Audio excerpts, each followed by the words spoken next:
Guys, we got a lot of Timbits in this episode. A lot of Timbits. So stay tuned. I'm George Boutsalis. And I'm Ricky Liordi. And on this episode, we had the lovely Carlin Domi on. Former equestrian superstar, PR extraordinaire, entrepreneur, risk taker, and solo eater traveler. Solo eater. Yeah, honestly, not afraid to have a meal by yourself and make friends. Carlin, thanks for coming on. This was a fantastic conversation. We really dove into a wide range of topics, but very fascinating. So stay tuned, guys. Enjoy the episode. We had a lot of fun talking to her. So my pal Rick, who we got? Yeah, no, like Georgie said, she was awesome. And we like to give a shout out to our sponsors. The first, Kind Magazine. They just released their new December edition featuring Matty Matheson, Dogface, Elias Theodoro, and most importantly, your pals. Talking about some of our favorite podcasts and why we got into this and some of the favorite things about it. So check it out. Make sure you go pick it up at your local dispensary or check them out online at kindmagazine.ca. We'd also like to give a shout out to our other sponsors, Tight Knit Clothing. Guys, again, check them out. They make some awesome gear, especially during this time. It's very important to support local, so check them out at tightknitclothing.com. And my pal, let's freaking go. Ask away. I love it. Okay, so you got memory. Keep that very close. Okay. This close? Yeah, you or can even closer? Well, I feel like I'm... No, get comfy. Okay. Okay. I love it. First podcast. First podcast, yeah. Are you excited? Yeah, I'm excited. I'm kind of worried about what you're going to ask me. No, don't be worried at all. This is the best part. Okay. And we've said this so many times. It literally is a conversation amongst friends, amongst pals. Yeah, new pals. New pals. Yeah, kind of new pals. Kinda. Well, yeah, you guys kind of know each other. Yeah, we go way back. Way back. No, well, that's how Dylan ended up on the podcast. Yeah, totally. Yeah, Dylan Moskowitz. Shout out to our friend Natasha. Oh, wow. Yeah, Natasha Nat. Seaslock. You set that up? Yeah. Yeah. You know what's actually Nat did. Yeah. Nat did. So we talked about this, but I knew Natasha from when I was growing up. Like she was like young, and then went to Western, and I kind of knew some mutual friends. Yeah. And then we just kind of like randomly comment on pictures or whatever, and then she messaged me kind of beginning of the year. Yeah. Like, hey, we got Dylan. Ago, yeah. Can we get him on? Yeah. And actually, so weirdly enough, today I'm going through my phone, and I'm just scrolling through because. So I got rid of like Instagram a while ago, just deactivated it for a bit. So I'm just trying to get my PR person is hearing that saying like that is trying to clean up my contacts. I get it. So it's a holiday, so I'm trying to just make sure I didn't miss anybody, if I have to message anybody. So I'm going through all my old texts. I'm like scrolling through my phone, like, did I forget people I'm not talking to? And I actually, when the time Dylan came over, you're like, Dylan's there. And I was like, Carlin, don't. I was like, what? I was like, I probably should save this number. So you have my number. I do. There we go. So we're friends. Basically. Yeah. Anyways. That's hilarious. On a funny random note too. So Dylan, we were just talking about getting Akeem How Alou fun on. is he? He was fun. But you know what the problem is? We did him via Skype. Oh. Or Zoom or whatever. He didn't come into the studio, Dylan. Did he? No. He was one of the first ones. He was, I think, our first Skype one.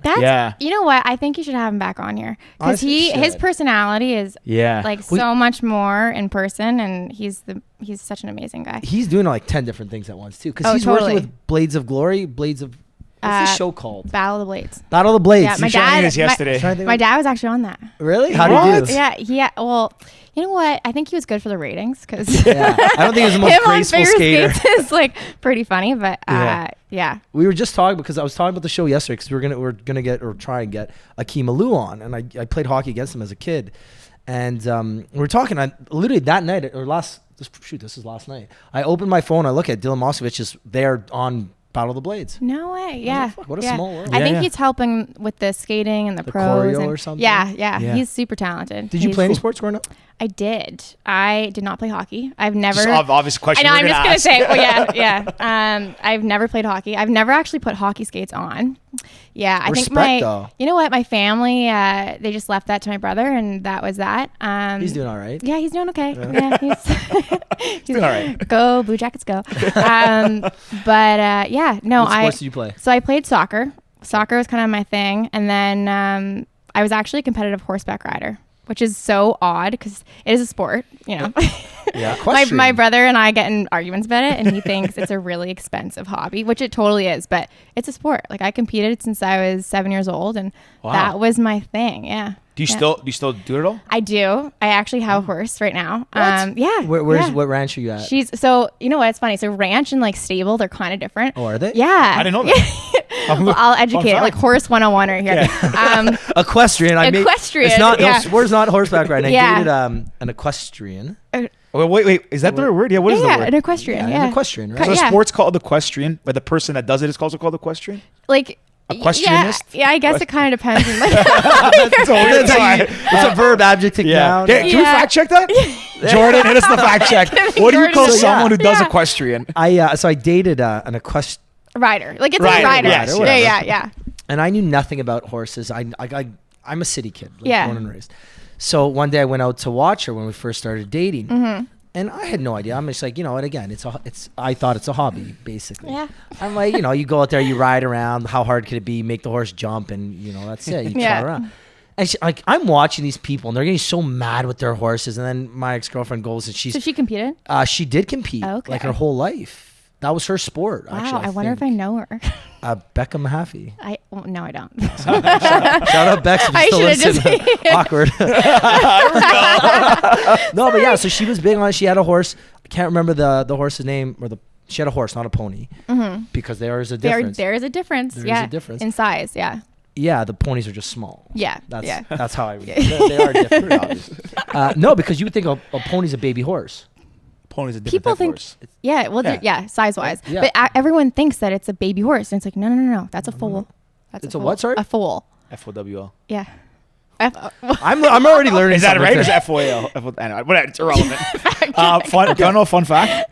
I actually for 2 summers went to horseback riding camp. Did you really? I was really We've been young. boys for like 12 No, years. I was gosh. I was young. My sister Bro, would go. what kind of horse were you riding? Big child, This man. horse is big. He's solid. Not a pony. I would have Those killed guys him. riding a donkey. Oh No, my I was in. God. I don't know how old I was. My sister went, and we used to go to You're like it's too cool. I gotta go too. no, my mom's like, I don't know, sent me and all of us to horseback riding camp in Mississauga. Yeah, but the one rest summer. of you guys, That's the rest of your, Georgia and Yanni weren't thick children. Yeah, I was big. They gave me the sturdy horse. But yeah, I did that. I don't know how old I was.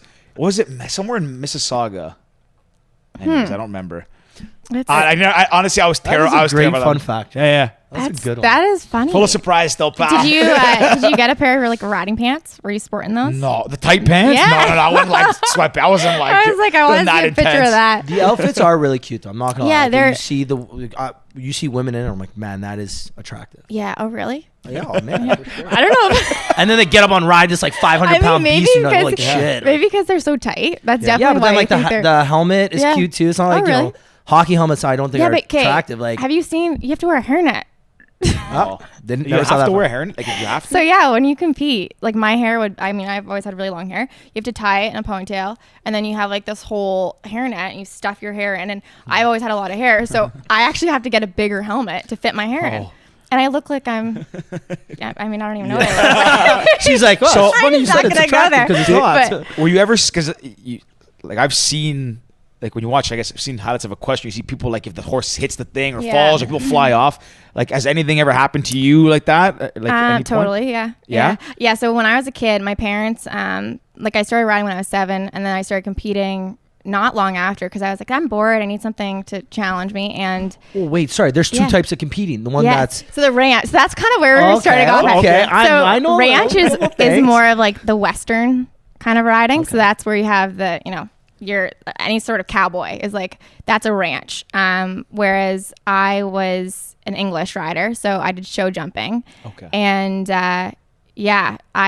I competed on the circuit here, and I did some riding in the States. And my parents never, it's an expensive sport. So my parents, it's gonna cost a couple $1,000 just to keep the horse fed. yeah, Never mind the actually, stable. totally. And it's one thing that I was when I originally started working in PR, you don't really make a huge salary, and so I opted to live at home and pay rent for my horse rather than actually pay rent for myself. Respect. Yeah, so I did that for a while because I couldn't afford both, and my parents always said Horse was living better than you. Oh yeah, totally. Kaylee, her name's Kaylee. Kaylee. Yeah, I like it. Yeah, she's she's stubborn. That's for sure. I don't want to swear, You're but yeah. badmouth your own horse here. Yeah, I'm not going to. But my parents, since I was a kid, never really wanted, because they're so, it's such an expensive sport. So they said, well, if you want a nice horse, like you got to train it to be good. And I said, like, who do you think I am? Like and I'm a city kid. Both my parents are not farm people, not horse people. They have no idea how I got into this like sport. So when I got into it, I was obsessed, and they just did not know what to do. They're like these city folks going to the farm, and it was just so out of their element, like completely. But I stuck with it, and now my horse is actually pregnant. What? Yeah. That's exciting. Surprise. Yeah. So she got injured last year, and I couldn't really Can't ride. do it. Yeah, I can't ride for 12 months. The vet said, and I said, what am I gonna do with this like horse? I'm not gonna just. Surgery wasn't guaranteed to help with anything, and so I decided to breed her. So this is a whole new thing. I've never bred a horse. The extent of me and riding is my parents just didn't want to. They didn't want to put in that money to pay for a made horse, and so I always had the ones that I had to train, and now I'm gonna have one of my own that I get to train from. Yeah, wow. That's exciting. That's a really little baby. Yeah, I'm gonna have a little foal. Do we say congrats? Do we say congrats? Like, soon, yeah, I guess so. Congrats. She'll be born next spring. So, or he. I have no idea. I'm kind of hoping for a guy, not a little boy. Yeah. So, is there one like? Is there like a thing like guy or like guys, male versus female horses? Is it easy to train, hard to train? Well, it's funny because my horse now, Kaylee, she's my first female horse, and because honestly, they're bitches. Like they are full on. They're super difficult to deal with most of the time. And when I went to go try her, it was a really crazy situation. I finally got to the point where I wanted to invest in a horse for myself. And when I quit, well, I guess I'm not a quitter, but when I stopped riding, my parents said, okay, like competitive. Yeah. And I was, I guess it would have been grade 12. So I was going to university, and my parents said, the next time you get a horse, we're not helping you. So you better start saving up, because we're not, we're done. We're tapped out. Yeah. And, so I waited 7 years. I did not ride for 7 years. It took me to like save and, really kind of. Well, it's also gotta be tough when you're in school, right? Where'd you go to school? Sorry. I went to Western. Oh. Yeah. UWO. Woo, Mustangs. What year what'd you take and what year did you graduate? So I started in MIT. Same. I hated it. Did you finish? Same. Yeah, did not go. I hated MIT. Oh my gosh. I mean, sorry. And don't tell my MIT I didn't story. finish it. Oh my goodness. No, I did first year, and I said, get me the hell out of here. Really? It was, Wait, out of 5 MIT? essays a week. It was out of crazy. MIT, you switch programs. That many? Okay. Yeah, I switched programs. I did the MIT program. I remember, so I knew I was going to Western, and then I had to figure out what program at Western I wanted to go to. So when I went to visit my brother, he was 2 years older. I had the best time of my life. Like grade 11, Ricky, just exploring London with my fake ID. Best weekend. Do you guys look life. like? No, I had a fake ID from someone else. Dante really? DiUlio, never forget. Shout out that guy. He actually messaged me the other day about the podcast. He's like, there's a spelling error in your title. I was like, yeah, I do, but we're kind of like, Wow, second person. yeah, I'm like, you're actually the second person to notice it, but we're kind of going with it until we rebrand. So I had his. We're never ID. changing it, by the way. Yeah, no, never. I like the mistake. Imperfectly. Sorry. Perfectly sorry. imperfect. Has anybody ever? Have we said it on this story on the podcast? So No, there's I a typo in our logo thing. So we put pals. Yeah. But it's we put like possessive, but it's Yeah, supposed to be No apostrophe. Right? no, it's supposed to be apostrophe at the after- end of the S. after Oh, the I S. after it's the S. Because it's the Plural. pals Oh, podcast. Yeah, okay. I don't know. Our I probably This did is mess it 100% up. George's fault. I think you should just own it. Yeah, for Yeah, sure. that's what we do. I mean, we I meant to do it this way, so like we are. Imperfectly Yeah. perfect. I get. Oh, okay, I see now. You're supposed to be yeah. So our 'cause buddy it is so the shout, pals. Vishal gets a shout out every episode, but Vishal was like, "Hey, like as soon as we released the logo, like second episode, he's like, you it's misspelled." And we just I'm approved like, the we logo did not on know Fiverr. that. Yeah, we had did not just know this. approved We've it. now at this point we've made sweaters, shirts. We have like it's all over. So you know what? You gotta own it. No, It's Yeah. part of the brand. Yeah. But yeah, I did the MIT program there, and after so I decided I was going to Western. My mom was like, "Oh, this program sounds cool. Media Information Technoculture." I was like, Oh, "Cool, yeah. it's like a media communications It's program." called I thought it was technology. Technoculture. Oh, I didn't even know yeah, that. Yeah. What does that even mean? Yeah. Honestly, I have no idea. I still couldn't tell you who Karl Marx was, and I was in that program for 4 years. Yeah. So Oh, my geez. mom's like, "This program sounds good. It's like the communications program." At that point, I wanted to get into media and communications. I Yeah. have a passion for marketing, and I said, "You know what? This is my go. I'm going to do this." So first year, you take those 3 courses. That's it. Oh my God. Yeah. That's it. You have like 3 half credits, and they are so dry and they're terrible. And I remember. How much rating? Pardon? So much rating. So much reading. I don't read much. So, and I'm not a good essay writer either. But apparently, I was okay. So I took Italian in first year, which I took it in high school. So I got like a 98 in that or something. Wow. So my grades technically were really good. So I made it into the second year. So I made it in, and I'm like, I should switch into business. Like having a business background is always a good idea. And then my mom was like, maybe stick it out. They say people it gets better in second year. I'm like, and if I don't, like, people would think I got kicked out, right? Because, like, I didn't do well in the MIT courses. So I was like, everyone's going to think I got kicked out because I'm not a good essay writer, but I had this Italian 98% mark, which carried me. So I stuck with it. After second year, I remember staying in third year because there was 2 courses I wanted to take, and they sounded good. So I stayed in third year. And then when you're in third year, okay, might as well finish this stupid course. I'm 1 year away. But that's why I stuck with it, and I hated it. Good for you. Like, That's amazing. It. Anybody listening, do not go into MIT. We are the proof. I mean, I failed it after first year, so I guess not fail. Yeah, not fail. But you there's half. Don't worry, I got put on academic probation. You have to meet like a certain requirement, and it's so subjective. This essay, honestly. It was awful for me. Well, the thing is, so I think it was half the class gets cut. Totally. Right off, that's exactly what happens. Guaranteed half the class gets cut. Yeah. And if the upper half, you have to get, I think it was like a minimum 75% with your top 4 courses. Yeah. So you got to drop one. The one I dropped was biology, and I passed with a 50 in biology. And then I had Italian that raised every other mark up to, I ended up finishing first year with like an 80. Oh my God, that's incredible. Because I had this 98. Yeah. And everything else was like high 60s, low 70s. You're smart, man. 70s. Yeah, seriously. I scammed the system. Took grade props. Yeah, I took grade 12 high school. Grade 12 Italian. Not so smart. Yeah. I took grade 12 Italian. Sorry, go ahead. No, I was gonna say, what'd you switch into? So, I actually wanted to drop out. I like really hated school. Hated school or just hated Western? Like hated like London. You know what? No, London was fun. I loved all my friends there. The academic system there and how they mark and the big classes. Like I was in that law class. There was 900 kids in my class. That was not my kind of learning. So I just felt like it wasn't conducive to how I am as a student. And I love learning and I will always continue to learn. But I think being at Western, it was just not the right fit for me. I should have probably gone to a smaller school, which is really bizarre because I was actually going to McGill. Like I accepted and was going to McGill and I switched last minute because I got into MIT. So everything happens for a reason. You're probably sitting in the MIT class like, holy crap, I can't believe I did this. Yeah, I could have been in Montreal right now. So it was a bit of a whirlwind, but I switched into sociology because I figured, sociology, you can take sociology of marketing, of sports, and I need to constantly have something new. Like I get so bored, especially at school. Yeah. So it was the perfect course for me, but I actually did the 4-year. So this is the thing about MIT is you had to take so many of those courses in first year, and I took I had no idea what I wanted to do. Like, how the hell are you supposed to know what you're going to do when you're that age? 17. You know what I mean? Like, please. You're 17 years old deciding what you want to do in university. Exactly. And so I got there and I was so overwhelmed. I had no idea what I wanted to do. And I took all the wrong courses. Like, I wish someone would tell me, or you had some sort of prep to get you into university and understand like what kind of courses you can take and based on your interests. And so I was taking the most random courses. Give us an example of one. Like, what's a random course? Oh gosh.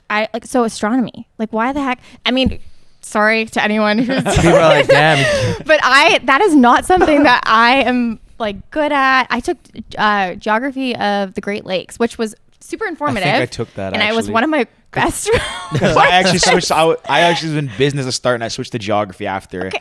I think I took. I don't know the geography of Great Lakes. I took geography of tourism. Oh yeah, I took that one too. Killed that Great course. Yeah, easy as hell. Anyone going to Western? Yeah, you go to Western, take that course. I got like a 98 or something. It's a joke. Me too. Literally so about traveling. It's the best. Yeah. Hot tip. But to your point though, yeah, I honestly agree. I do think that personally, like where I got to today, it was a result of things I learned.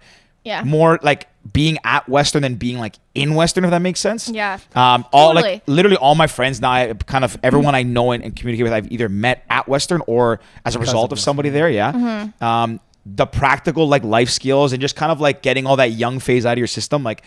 and just knowing how to navigate social settings and people, all those things. That's what you learn. Manage money. Yeah. I didn't learn that. It's still not good. It's still not good. Yeah, I agree. I think even personally, like I grew up in like an entrepreneurial house. My dad's in business, so I was like, I want to be a businessman. So I took business. But honestly, in hindsight, like I don't think taking business is not. Did you take any of the pre-Ivy courses or anything? I did. I was actually pissed. I thought I was gonna get pre-Ivy, and I was like resentful going to Western because like the cutoffs, like you have to be like 90 plus. I was like 89 and a half, and I was like maybe I'll get it, and didn't. I was bummed, but anyways, I got over it. But I think even that. But I did take a lot of those. I'm like totally digging at 101. Western right now, but honestly, even that situation, like I look at, I took all those. Not that I didn't even apply for like the pre-Ivy thing, and to be honest, if you're applying, it's not really worth it, like because you still have to maintain that average to get in, right? I wouldn't have gotten out. Neither would have. I wouldn't have either. But my best courses at Western were those. I just took them because I always wanted to be an entrepreneur, and so I just took them. They were my best classes. Oh yeah. Because it's people, project based, and it's actually totally how the real life and the business world works. And I think that they really set you up there to succeed and help you. And I just think the rest of those massive courses, not so much. Yeah, and some of those big box classes, like a 900 person class. Some people, that's how they learn. Some people totally, just have the big screen, the lecture, the teacher, professor, whatever, teaching. And that's how some people learn. Some people don't. Some people want to ask questions. Some people want to engage. Some people want small groups. So I agree with that. I would also counter that though in that this is not for every course in university because like the sciences, like going to healthcare, going to like medicine, all that kind of stuff, you're learning, trying to retain. But a lot of what you learn, like you can get by through university if you're good at having discipline and memorizing. Because a lot of it is not like I don't remember what I learned. Like I learned life skills at university. I don't know. Like I took business, I took accounting, and like I'm more teaching myself now how to read spreadsheets and like P&L statements and all that. But I learned that from like working at the companies I work at. School of Hard Knocks. There, I literally learned. I wouldn't say hard knocks, but I just learned from like application, like actually doing. So I know people who went to university. Like I've nothing against it. Again, you learn a lot, but I have some friends who are just really disciplined and could just sit and focus and read and retain it all, and then just go and spit it back out. Yeah. Whereas like I can't sit still and read. It's for a certain type of person. I think for sure. And certain professions. And exactly. And obviously we need those kind of people in the world. And for sure. I'm just not school, and that was not for me. I agree. But I'm more like I have to like be. And the funny thing is now I actually like my mom. She was joking, like well, not really a joke, but she kind of like brings the fact that like she's like you read more now than when you were a kid or when you were in school because now no one's telling me I have to do it, and I just like will go pick up something. Yeah. And I feel like I'm like okay, I'm reading this. I like this. Let me go read this now. That ties into this. Not like here's a bunch of stuff. Memorize and go do a test. Because what does a test prove that I know that I could memorize the work? Yeah, like, exactly. Basically, anyways, we're going on a rabbit hole here. I wanted to ask: Did you do a postgrad after? No. I feel like just the way you were talking, I feel like you went to like George Brown or Seneca or one of those. No. I was gonna ask the same thing, but I should have. Like I should have not. No. I think I should have gone to. You're right. Not like you missed out now. You're living in the slums or something. No, I think I should have gone to a smaller school originally, and I think. So I went to a great school, like high school here. I went to Bishop Strachan, which is an all-girls school. At BSS, I went to St. Mike's. Oh my God. Okay, yeah. So I went to BSS, and they just set you up to. It didn't matter what kind of student you were. They had the tools and the people and the teachers, and they really set you up for success there. And so I think in a way, they told me, they said my learning style was not going to be, I was not going to do well at a big school. And I had always dreamed about going to school at like Boston College, like massive schools. I actually applied to some US schools, and one of the guidance counselors just said like, this is not for you. Like I have a learning disability, which is sequencing. So for me, the order of things like does not make sense. Huh. And so they told me that like I had special kind of requirements and stuff. And they said a big school is not for you. And it's going to make you like, we've really built you up here in your confidence and you've come to this point. But if you go to a big school, you're kind of going to start from scratch, and it's not going to be conducive to like how you learn. And they were totally right. They said that from day one. You were probably like 17-year-old. You was probably like, no, they don't know what they're talking about. I know myself better. I'm going to McGill or Western. Yeah, exactly. My mom to this day, she said, BSS totally warned you, but I was a kid and I made my own decision, and I'm not really one to listen. So, well, here I am. Yeah.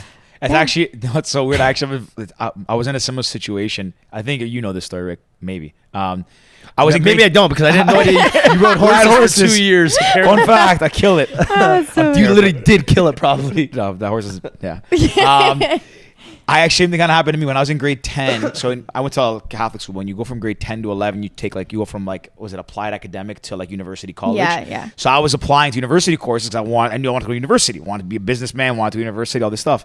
And I remember I applied and my guidance counselor calls me in and goes like, we can't authorize this. Like you're not cut out for university. I remember like I tried to stay like stoic and look at them. I was like, okay.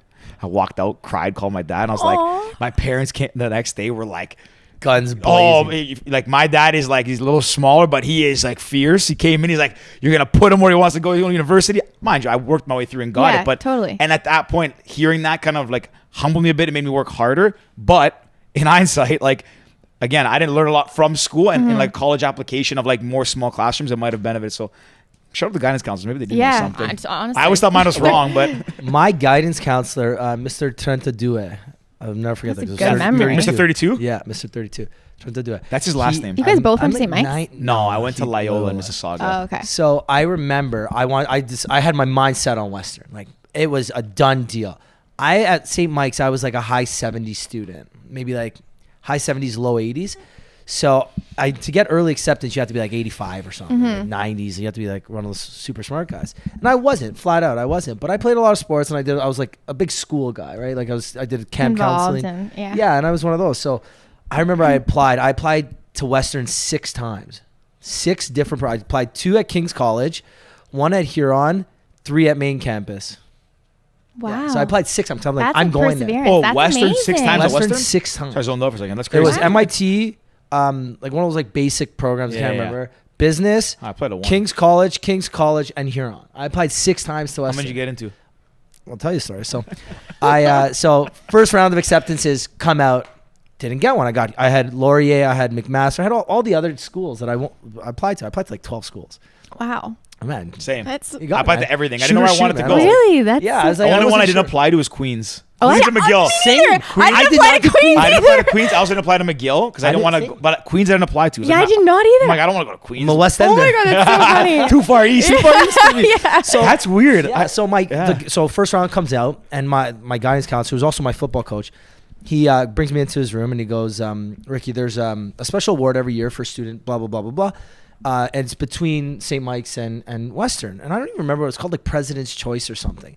So I won this award, Oh and he's my like, God, it that's basically incredible. guarantees your acceptance. Wow. And I was like, well, it didn't because the offers just went out, and I didn't get one. And Perello got one, and Perello was my I was a lot smarter than you, buddy. He's a lot smarter than me, and he was like my roommate. We know, like since September, like, Oh, we're so- living together. We're gonna be best friends. We were best friends. And we lived together. It was awesome. But so I get this fictitious award. I didn't get a piece of paper. I didn't get an actual plaque. I got nothing. He just said, "Oh, you won this award." I'm like, sick. Wow. So then a week later, I got 6 acceptances on the same day, That's Damn. incredible. and that's why I went to Western. It was one of the best decisions I've ever made in my life, minus the MIT part. Yeah, but you Hey, got I wish I through did it. business. Hard I got work. through it. Yeah, that's incredible. because, That's like, honestly I just had an to. accomplishment in itself. Just getting But- through that program is tough. Yeah, and the reason why I asked you about George Brown or Seneca, one of those, because I know so many people in the PR and marketing industry that Yeah. they do one of those post-grad programs, and I did one actually at George Brown, and I can confidently say I learned more real life skills at George Brown than I did at Western. Sorry, not real life, more real Practical? working, practical skills at George Brown than I did at Western. Yeah. I remember my first co-op. I did it with this company called SDI Marketing, and I was on the Gatorade account, which was super cool. I'm young sports guy. That's really neat, My yeah. main focus was Gatorade and hockey, right? So I'm like, this is unbelievable. And the first day they said, we have a team meeting. They're like, okay, we're gonna do a SWOT analysis, and I'm like, fuck, I know exactly what that is because I did that at George Brown like a week before. That was like one of our assignments. I still, to this day, have not heard someone talk about Karl Marx. Meanwhile, the whole MIT program at Western is based around Marxism and Karl Marx. Yeah. I've not had one Yeah. conversation about him since. I know. It's also you put yourself in situations of things you want to talk about or things like you don't talk politics and theories I like talk that. politics every now and then. I'm just saying. I'm not saying Yeah, you like- don't know, but I'm saying like you don't get into it. Like you know what I mean? can. It's I can Yeah. because I actually still couldn't tell you who Karl Marx is 10 years later. But that's why I'm asking. Right? It's just Yeah. interesting. I feel like I learned so many more practical skills at George Brown. It's totally through experiences. I mean, I think I was so fortunate in that one of the best things I ever did was my dad has lived in New York for years and years. And so when I was 18, no idea. I was just I felt defeated with school and it just wasn't going well. Like I had a really 88 average in high school, and then I went to Western and I was hardly passing. So it was a pretty big shot at my confidence. And then my dad was living in New York, and I said, I wonder if I could get an unpaid internship there just to get some experience. And I was 18 and I flew in the middle of exams to New York, and I got a job at a PR firm. No idea what PR was. It was so foreign to me. I've always loved fashion and style, and it was at a fashion boutique PR agency in New York. So I went, got the job. She said, "Can you start?" I said, "I'm actually still in school. I have to finish my exams." And she said, "Okay, well, fly back out here. It's unpaid. You'll get, some products here and there, depending on what clients you're working on." And that was the best thing I could have ever done. And I was 18 years old, and that experience set me up for, what I'm doing now. And it was not school. It was literally just real life. Yeah. So that was what the year before you went to Western? It was at what I was 18. Yeah, it was. Oh, sorry. 18. So it was after. I was trying to do after first year. It would have been. No, I just assumed. It was. I would have been 19. Sorry, my apologies. Yeah, 19. So after first year. After first year. Yeah. Okay. After first year, I was in New York by accident, on a complete fluke, and that's how I got in PR. It wasn't anything to do with school. And then I wanted to drop out because I said, well, why am I I should go to a George Brown PR specific college or, get a degree in PR because I knew I wanted to do that. So for me, it was really challenging to kind of truck through Western because they didn't have anything that was in specifically to marketing, communications. MIT, which I already failed. I already got out of that. So I was I'm not going back. Shit, what am I going to do now? Yeah. So I just trucked through, and I don't know how I finished, but I finished. Good friends, I guess. Yeah. Awesome. I love that though. Yeah. And I really love that. So then after that internship, that just kind of sets you on the path where you're like, I want to be in PR. Yeah. I think you know what? I don't know. Cause I think people see this glamorous idea of what PR is. And they were always like, "Oh, the Hills," because that was what Lauren Conrad was like. Oh yeah, that, yeah. I don't watch. Hills. I didn't watch it, but she was. That's what she did. She was in PR. And so people, you see these glamorous events. You see this. You're going and you're with a bunch of celebrities and all that stuff. And that's such a small part of PR. It is such a small part. And so when I was there in New York, I'll never forget that my boss, one of our intern tasks, and I had to take. Obviously the subway to work every morning. We had to have all of the news outlets. So Women's Wear Daily, it was Business of Fashion, I think it was called. New York Times, all these publications. We had to have a summary of each piece of content daily before 9 a.m. before my boss got there. It had to be on her desk. And so I would be waking up so early, just scrolling through my phone, writing notes, taking all this stuff and putting it into a document just so it would be delivered to her. And that was the best thing she would look at it for 30 seconds. 30 seconds, not even. I mean, I don't even know if sometimes, but that was just part of, putting that work ethic, which I already had, but kind of instilled in me. And it had to be done and someone had to do it. And I was the intern and everything kind of was just do it. And half the events I wasn't even allowed into that I was helping out with because 19. I wasn't of age there. Yeah. So I was just that little guinea pig that would run around going to the Container Store, getting massive bins for our clients' product in our tiny New York, little office we had, organizing. We worked with a client called James Jeans. And doing that, I had to organize all the jeans. Like, that was my life, and I loved it. I was like, whoa, yeah, this is so fun. And we had, I remember Adam Levine was on Good Morning America, because we used to work with his Levine brand for, I don't know if it was Kmart, I want to say. I love Adam Levine, by the way. Yeah. We know. Yeah. Big Maroon 5 guy. Mm-hmm. Big. But just stuff like that. Like, that was such a minuscule part of it. But I just loved it. I loved how every day was different. I loved how you're working with a bunch of different brands. Every day was a crazy shit show, and you had to kind of just do it, whether it be you're carrying massive containers from the Container Store or running out and getting 10 coffees and you can't hold them all. Like, you just have to figure it out. And that was the best part of it. So I stuck with it. That's really cool. Was it so I want to ask, I guess, two questions. So was it basically because I'm kind of visualizing you like you're the youngest novice, you're an unpaid intern. Like they're just like, go do this, go do that. Like it's every day. There's no real like structure. Just like whatever comes up, they need you to go do this. You have to go run and do it. Yeah, totally. Like I had, and I will always. She is my biggest mentor to this day. Her name is Lauren Kusarak. Shout out Lauren what? Lauren Kusarak. Lauren Kusarak. Yeah, she's the principal and owner of Kusarak and Co. And it's her agency. And she had a pair of. She probably doesn't even want me to say this because she's so not this person at all. But she had a pair of Valentino. Oh, sorry. Is that good? Yeah. Okay. So she had a pair of Valentino studded shoes, and I had to take them to a shoemaker or something. It was like the shoe repair guy had to fix them because something was wrong with them. And I'm walking around, no idea where the hell I'm going. Like I'm from Toronto. Like I'm 19 years old in New York City, no friends. I have no car. Like you just have to, Google Maps around. I mean, I don't know how old you are. That's why not really. Like yes, but I was so lost. I felt like I was just running around and all these. It was just I'm asking people, and yeah, it was just. And so she was honestly to this day probably one of the best mentors and bosses I could have ever had. I mean, I still work with her on clients, and she refers clients that are looking for Canadian PR to myself, and I do the same for her, and we have a very cool relationship. And she's just been the reason I've kind of been able to do what I'm doing now. Is I credit to her completely. And Lauren Kusarak. But I worked at a Toronto agency, and it was great too. Yeah. But it was just that experience of being so young in New York, having no idea what I was doing, and her just giving me that almost like push. You can do it and just figure it out. Like you will figure it out. I need these shoes by tomorrow, so get the shoemaker to do it. Yeah. It's that was my next question too, because I was like, you said like, it's not what it's cut out to be in the movies, but the way you kind of describe it is it does kind of sound like how you'd picture a movie of like someone working in the PR and marketing world in New York City, like their first job. It's just chaos. Everyone loves Prada. That's what I've never seen it, but that's what I'm thinking of in my head. I'm so like, that's totally. I mean, I had more experiences like that at my job in Toronto, to be honest. Okay. But that's exactly what it's like. Yeah. Even the environment.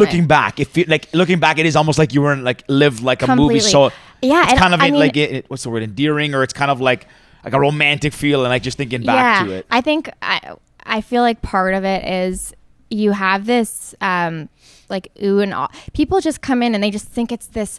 Everyone is super trendy and fashionable, and meanwhile you're the grunt work of everything you're doing every day is you have 9 accounts, 10 accounts, and you're working on all these clients, and you're just doing everything for them, from marketing to PR to sample management and sending out stuff to influencers. And it's just every day is so different. And you're in running shoes because you're running around doing event stuff. You're working, longer than 12-hour day. Like there's events in Toronto where we would do the TIFF party for Hugo Boss. And so the last one that I was doing was with Steve Carell. Oh, huge. And Timothy Charlton. Is it how you pronounce his last name? Charlemagne. The kid with the curly hair. I don't even know his last name. Yeah. So he Wonder. was actually, this was a few years ago. And it was for their movie together. And we did it at the Soho House. And so, people, I think that to a T, you're working all day at an office, and then I'm in running shoes and jeans, and you have to bring your blazer and your heels. You have to have it at your desk because that's kind of what you do. You go from your day job all day long, and then you're running and you're helping set up at Soho House. And I was working the red carpet that night, making sure that all the pictures are taken and that the shot list is getting checked off. And wait, the shot list? Yeah, so it's like for the red carpet. And the step and repeat is kind of. I've never been on a red carpet. I think we should get one here. Honestly, maybe we should just get one. Yeah, we should. It's a good idea. You totally should. Yeah. Write that down. Yeah. Amazon. Honestly, I think we're going for a Christmas party at our office. You want me to get one for cheap on Amazon? Totally. Even red tape and just make people feel special. That'd be pretty cool. I like that. That's good. Yeah. That's good. Yeah. Cheese and PR. Yeah. I couldn't figure it out. So that day was kind of crazy. You're at the office all day, and then you have to look presentable for all these celebrities. And we're working the red carpet, making sure that the photographer is getting all the proper shots before they all run out, because they kind of come and go. And then you have to do the selects. So photo selects is you have to choose all the photos that are going to be going to the press pretty much like that night. So you're up till 2-3 in the morning choosing the selects, and then you're at the office the next morning 7 and 8 in the morning, like depending on what your work schedule is and what clients you're doing. And you're trying to get all this stuff back, like see what yeah, went out in and the then media like and you're making sure not everything went out. yeah, totally, and not like disheveled, and but it's so fun. Like it's honestly like Oh yeah, for sure. Sounds yeah, it's like my you don't nightmare. sleep. That's why I walked. I don't even know what time it is, but I asked for a espresso because Yeah. like it's just go, crazy. But it's so I would be bored if I didn't have it. Yeah. So One thing you say, like, a lot of people think it's all glamorous. I actually kind of know why it's not. My sister actually started in PR. Oh no So way. she went to the PR program. She went to Western as well. She's not doing it anymore. Shout out to Georgia. But she worked for she worked at Media Profile. Media Profile, Planet? yeah, Media Profile. yeah. Okay. But this is like now 8 years ago. Yeah, a long time. Oh, cool. So she's done it in a while, but she was in that world. So like, I remember when she started, like when you said it's not glamorous and you're working all these hours and you're not like, it's not like you're coming into a job getting paid like 6 figures. No, and doing no, this. no. Like it's very Minimum I don't know if wage. it's It's like- if minimum they- wage. Yeah, yeah. the interns were making more than I was because they were getting paid hourly. oh wow. Yeah, that's Yeah. And yeah, yeah. Like, damn, the person getting my coffee is making more I than should have I. just been an intern forever. Yeah. But I don't know the words, like it's a thankless job, but like it's almost like you're just That's like so, no, that's exactly what it Yeah, is. 'cause I you're just so wasn't gonna like- say it on it. Yeah, yeah, but you're behind the scenes, that's- you're doing everything to coordinate, like, but I will say, so like my sister, I guess I always think she's like the smartest in the family, but through that, like she just like whenever we have to like send out an email for work or something, because now we work together, she's like the copywriter, she knows to do this and put the structure it this way and all these things, like even Rick and I for like stuff for this, Yeah. like we'll always go to her You and have to she's do everything. yeah, So you- she's like a jack of all trades, that's but just totally so what good it at is. everything. Yeah. Yeah. And I always say I'm so fortunate. My best friends in the world, some of them are from PR and the agencies that I worked at, and that is so. Is that okay? Yeah, we're good. I just think that's pretty cool. You know, like you're in a very competitive, female-focused environment, and it doesn't have to be like that, but because you're working so late and long hours, and it's just a grind, and you know, we're not saving lives. Like I always say that when clients are calling and they're mad about something, or I'm here and I'm going to help you and we're going to get it done, but we're not doctors. Like we are not saving lives here, and so it's going to get fixed. And I just think that's something that is difficult sometimes to kind of you have to remind yourself that you're not.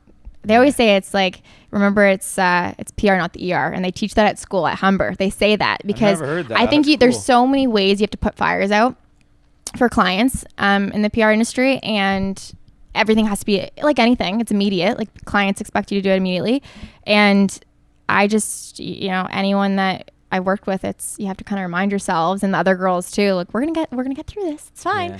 even if we're here till midnight. We're gonna be fine. Yeah. We'll be fine. We'll Yeah. get it. No, but honestly, I'm so grateful for like the girls that I've met in PR, and actually my roommate. Shout out to Brigitte. Shout out. She's my kind of. She gets me through everything because she's in PR as well, and we actually met through my first PR job in Toronto, and she's now my roommate and one of my best friends, Very Love that. cool. and my dog's aunt, so I call her Auntie B. What kind of dog you have? Oh, he's a rescue. He's a mutt. He was supposed to be 30 pounds. He's 70. Shit, that's a big He's dog. huge. Yeah, so he's German Shepherd Lab mixed with, I think, Greyhound. He has like he looks like Scooby-Doo. Come on. Yeah, I swear to God. Cool. We should like insert a picture of him. He's really Yeah, George, we really should insert a picture. It's fun. Oh, no, I don't know if Dad. you- No, George. I was gonna say, no, she listened to one of the episodes, one of the more recent, like since we kind of got this studio space. Yeah. Well, something will come up and Rick's like, we should superimpose Well, this, 'cause and we'll I talk know, about I a know how funny to do story. it. I Yeah. do all the editing. I just Okay. don't have the like patience, time to do it. I guess. I Yeah, don't know. he barely. Time, does Anyways, time. do you guys have dogs? No, we I just don't. talked I about used that. to. I used to. I'm sorry. No. No. Yeah, It's yeah. still alive. No, it's still It's alive. still It got alive. stolen. It didn't get stolen. Stolen You- from a family member. Yeah. Oh. His sister. So I had a dog. I don't think I've ever told this story, so I'll tell it. Yeah, I want to hear it. Sorry, before that, one thing I did want to say is when you talk about PR, and I love listening to people talk about what they're passionate about because their eyes light up. Yeah. So just like your whole energy and your vibe, and you just lit up when you were talking about PR. Oh, which really? I love seeing people talk about things that they're passionate about. So sorry, George might not okay. light up right now because wasn't too passionate about Beyonce. No, so Wait, I'll- Beyonce? yeah, I'll make this story short. So Oh my I was God. it was Easter like 2015 or 16, and my cousin Georgia, I have a sister Georgia and a cousin Georgia. It's important to the story. My cousin Georgia had a dog that she brought over. It's like a puppy. His name was Fitzgerald, little toy poodle, little brown toy poodle. Oh, cute. Fitzy. Very And I was a little bit hungover, so kind of like down. I see this dog at the house, and I was like, "What is this thing? It's incredible." I'm hanging out with it all day. It won't leave me alone. I'm like, "Wow, I love this dog." Yeah. And my cousin Georgia goes, one of the sisters, the dog's sister, still for sale. Why don't you go get it? This is like a Sunday. Next day, I'm like, I asked her for the info. My family at Easter were like, "Are you insane? You're living downtown. You're going to go get a dog. You know how much responsibility that is?" When someone tells me not to do something, you can be rest assured I'm going immediately to do it. Oh, Here's the astrology. Here's the astrology course coming back. Yes, it wasn't a useless course. Sorry to interrupt you. It's okay. But I'm like, that sounds really good, actually. That was really good. I'm a Taurus. oh, you're a love Taurus. callbacks. I don't know any of this stuff. I don't believe in it. Like What? Yeah. None of me. Yeah. Oh my god. Don't, think it's all- No trust me, you don't way. want me to read your palm. Oh really? I read palms. No, No. okay, we're not.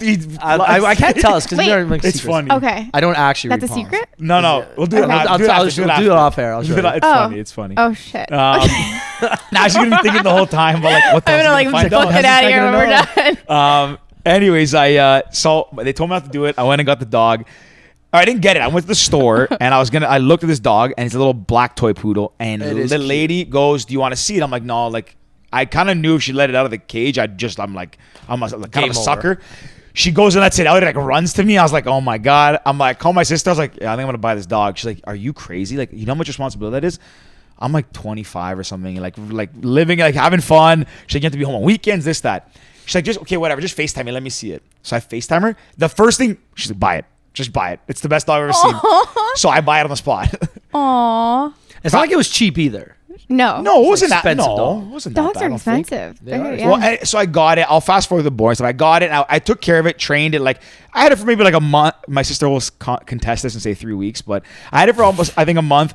And she worked in PR at the time, and her agency was near where my place was. So I would be in Etobicoke working. She would go at lunch, take care of it. She got really attached to it naturally. And I would go away on weekends. She would babysit it. And then just one day she decided, I guess, you know what, enough's enough. I'm keeping this dog. The dog is and was named Beyonce.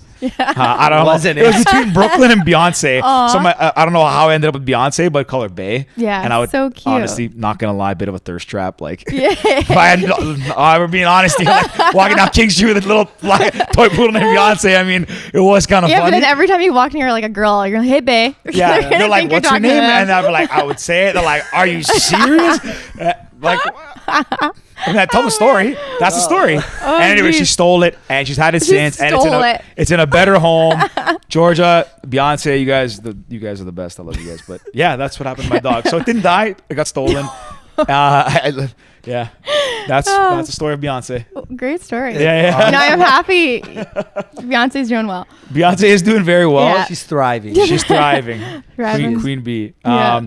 I don't know how we got the story. Same, I'm just trying to think. I'm like, where did we leave off? don't on really this, know. We were on gonna- this I was big gonna go down some 70-pound questions mutt in the I don't know story. how I even started We talking ended about up my dog. about your PR and best friends, and we got to the Best dog. friends. Oh and yeah, that's it. Auntie B. That yeah, was yeah. a real Yes. divergence from the point there. But I Yeah. love how she was like, yeah, superimpose the picture. Yeah, this for Totally. sure. George Yeah. will not. Yeah, maybe- I'm willing to You bet. know what? There's a 99% You know what? chance. Nah, you want to bet?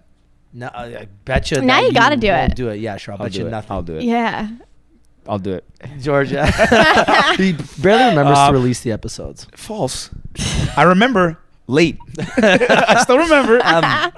Let's rewind a bit. Go. Well, where are you gonna go? Well, I was gonna ask about now. So like Oh. you fell in love with PR, you got into PR, Yeah. and you did something. I guess that not a lot. I don't think a lot of people do, and anything in general. You Yeah. decided to branch off and do your own thing and start your own. Is it agency business? Yeah, What do you call yeah, it? I call it an agency. I mean, yeah, fully agency. So it was a total fluke. It was love a good fluke. It was a fluke. Actually, I tried to scheme the system. That was, no joke, I did. But it didn't really work in that favor. But I was 24 and I decided I was going to quit my job. No idea what I was going to do. I was moving to New York. I'm moving to New York. I feel like all your stories are related to New York somehow. I know my dad. You know, honestly, got on a plane, went to New York to in the middle of exams. Yeah. My dad wanted me in New York, and so I just quit, and which was super not like me to not have. I mean, actually, what am I saying? It is very much like You went to New York during exam season. Yeah, I was It's just not like, like me at all. Not like me to getting get out on of a here. plane. Yeah, I'm not really one. Once I'm done with something, I'm like, okay, see ya. On to the next. Oh God. No, continue. Yeah. So I just said I'm not doing this anymore, and I had my 2 weeks, and Nice of you. Give 2 yeah, weeks. 2 weeks. Yeah. And actually, my last day. This is a kicker to end up my PR agency experience in Toronto. But I had 3 events in the last 48 hours, and my last day, I think it was 15 hours I worked because we had a morning event, so we were there setting up at 5:30, and we had a night event, and I actually have it somewhere on my Instagram story, my highlights in PR, and it's me and one of my friends, Lexi, who still works at the agency, and we're walking out of this dinner event, carrying out plants. And I'm like, this is the reality of PR. And it's 1 a.m. And that was just the way to top it off. And then, after that, I woke up the next morning and I have a job. I was like, okay, what am I going to do now? So my dad really wanted me to go to New York, and I didn't have Blame a visa. it on him, eh? Good idea. Yeah, I like that. tie. So I just got on a plane and I went and visited him, and I was planning on trying to figure out a job, but I wasn't really back sure. to the first place. Yeah, I didn't. Interns get paid more, remember? Yeah. So I think that's the thing. When you're Canadian, you think it's so easy, right? To get a visa and just, I'm going to live in the States. And was wrong. So I got there and I went to a couple of interviews. Great. And then it was like, okay, sponsoring, visa. On this phone with this lawyer. Obviously, I'm very fortunate because I didn't have rent to pay. I was living at my parents' house. Like, my dad's in New York. And so I really was just kind of loafing on their couch and going to these interviews in New York. Freeloader. Yeah, totally. I was like, okay, hey, Dad, and stepmom. So I was there, and then I was on this phone with the lawyer trying to get my visa sorted out. And he said, listen, it's going to be difficult because, first of all, you didn't go do that post grad at in PR. You didn't do back that. to school. You didn't go to you didn't go and do a degree in PR, and you're 24 years old. So like for this TN consulting visa, your chances are not looking too high because who's going to think a 24-year-old knows what they're doing? Number one, and number two, you don't have school that aligns with what you're doing. So I said okay, and I just me being an overthinker, I said, well, what if I prove my legitimacy as a consultant by creating a company with my name? And he said, well, that's actually pretty smart. So I did. So that was the story. Yeah. So I created a company, DOMI CO, and that was in 2018.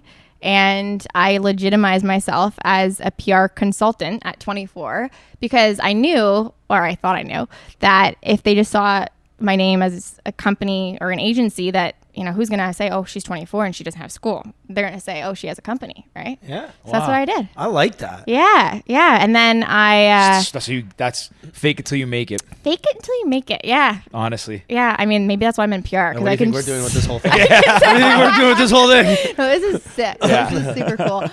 So that's the story of it. And then it was kind of funny because I didn't even end up working in New York. I got my first ever clients were in Vancouver and LA. So I moved to the West Coast for 6 months, and I had like a 6-month contract for both of those clients. Packed up and moved to Vancouver. And I was going back and forth between Vancouver and LA when needed. And that's how it started. Yeah. Totally. Yeah. And it's been 2 years. So you created this to get a visa for New York and never went. Never went. And my dad still, it's like, hey, Carl, are you coming? I'm like, no, You coming Dad. back to New York? No. Is he still living there, like thinking he's gonna come down eventually? Yeah. Sorry, Dad. Sorry, Dad. Not happening. He has my so sister funny. there now. My sister, Avery, love her. Shout out to Shout her. out to Avery. Yeah, she's actually, out of all the kids, she's definitely the one she's the smart one. But she got into Parsons there. So she is... That's the fashion school. I know that. Yeah. It's like one of the top... You're cultured. Yeah, totally. No, my first ever girlfriend went to FIT. She was debating between no FIT way. and Parsons. Yes, yeah. That's the only reason I know. They're like two of the best schools you go to for that Apparently, kind of. yeah. Wow. And so she did design and fashion. Design and business there, Avery. And she just graduated. Did you know that? Parsons?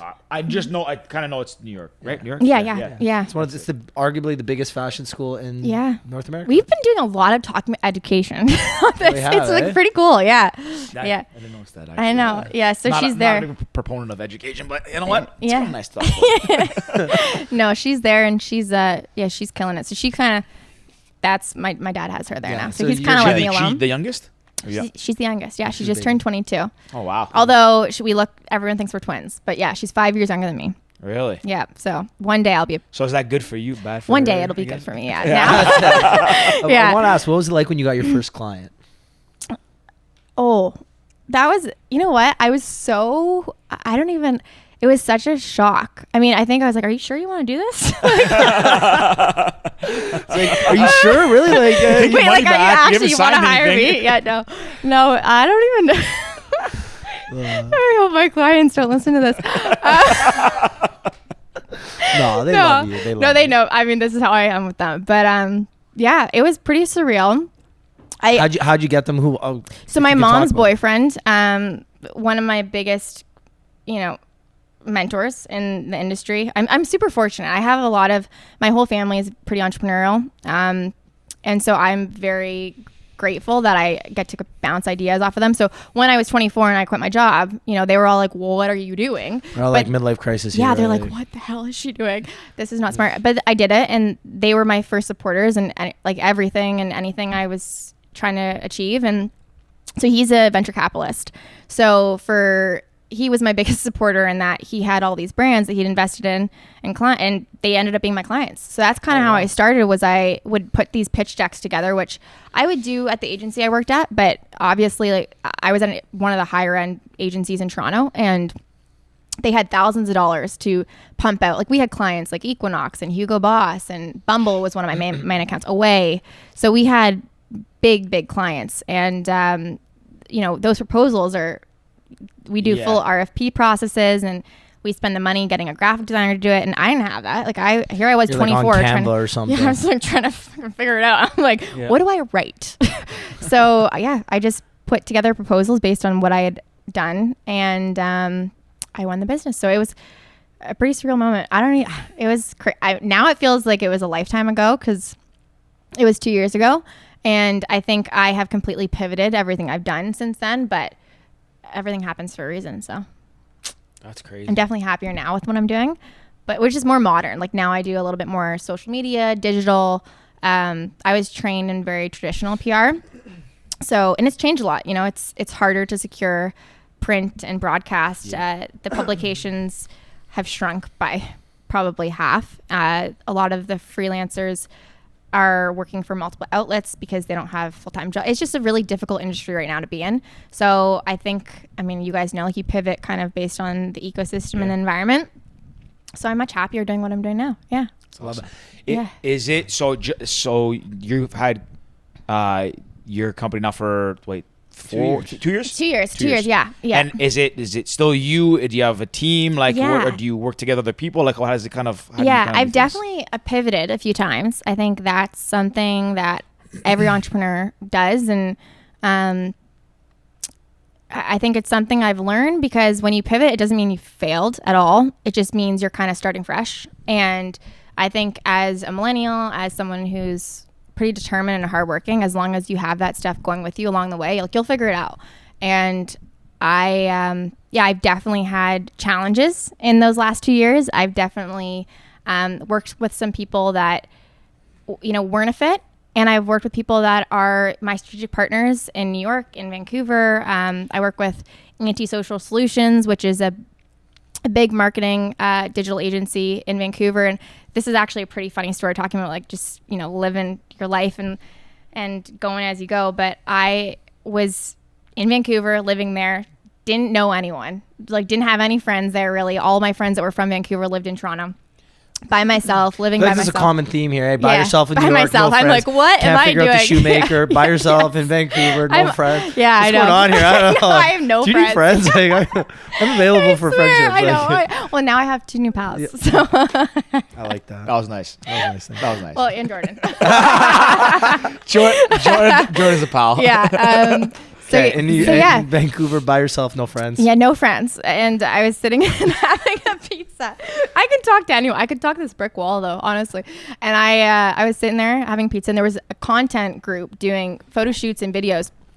And how I really kind of separated my business from a lot of the other agencies was I didn't want the overhead of having a team that was a videographer, photographer, copywriter. So what I was doing was I was partnering with different strategic partners and people, freelancers that I could hire per project and based on the, the rate and what the client could afford.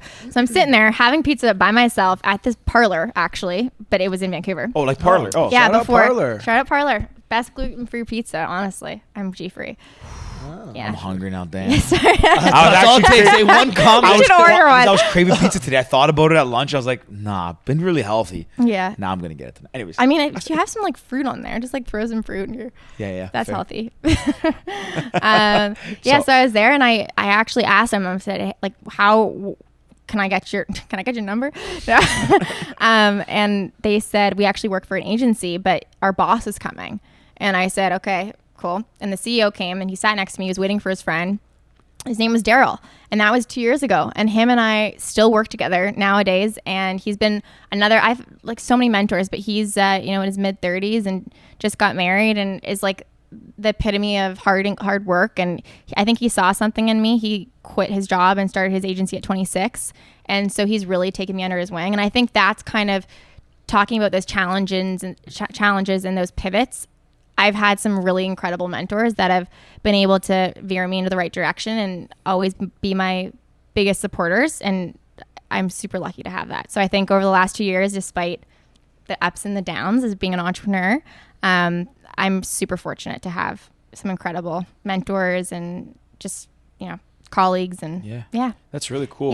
Yeah. I think that to your point, like, you said he did kind of the same path as you did his own thing in a line with you, but I think that there's a common theme, right? I mean, I wouldn't say you get like lucky because it seems like people like to help other people, but people also want to help people who they see kind of going and getting after, right? Yeah. Like how many people to even go back? How many people are like even not even have the thought to go to New York in 19? Like people they dream about it because it's cool, like the movies, but like that's a scary thing to do. Like just to pack up and leave. Yeah, okay, you had your dad there, but still, like you have no friends. At that age, everyone wants to party and go out and all these things.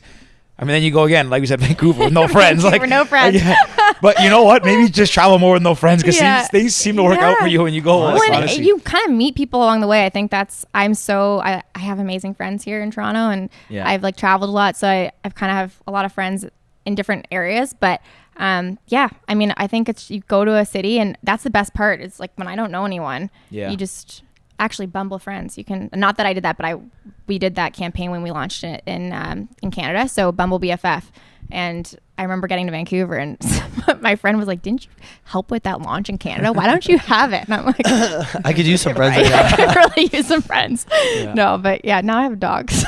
That's it. You got the 70-pound mutt. But Dylan. His name's Dylan. Yeah. But one thing I really love about that is when you talk about pivoting and in marketing and PR, those are the first budgets that get cut when something like a global pandemic takes over, right? Yeah. It's literally the first thing that gets cut. So you have to pivot. You have to transform. You have to completely switch. And it's not, again, like you said, it's not that you failed. It's just things out of your circumstances happen, and you have to make other arrangements or make other changes or do what you got to do to keep going and keep plugging through. So I love that you touched on that because there are so many people that are going to listen to this that have hit that roadblock, that COVID roadblock, or that, budgets are cut roadblock, and they think it's fuck. I hate swearing.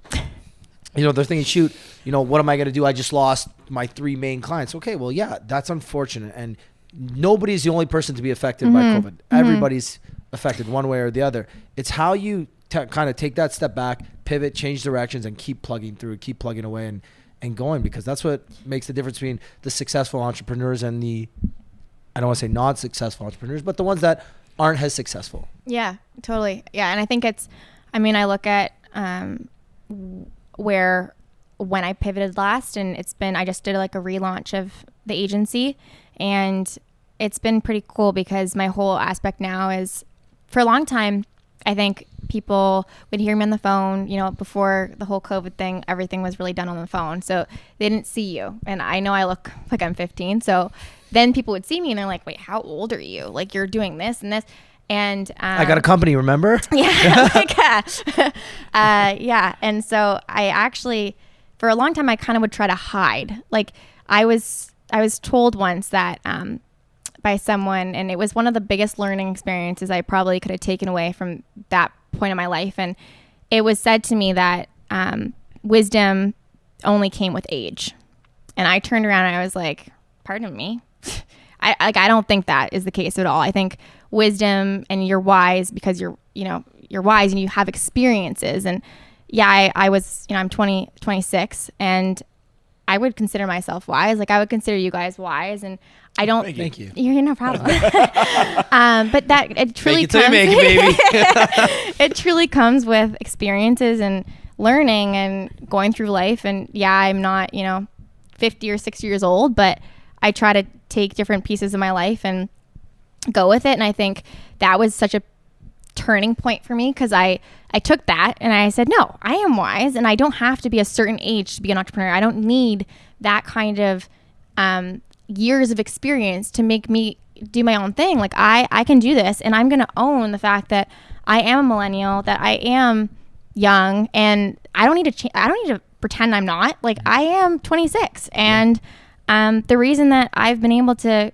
continue business during COVID is because I've capitalized into that market, and I've called it out. Like, I am 26. I am millennial. We are digital. And the girl who's incredible and helping me and is by my side every day, her name's Nicole Berman. Shout out to Nicole shout Berman. Out to Nicole. Yeah, she, she's a year younger than me, and we work with clients on a daily basis, and we do everything, the two of us, and we bring in the contractors and freelancers we need.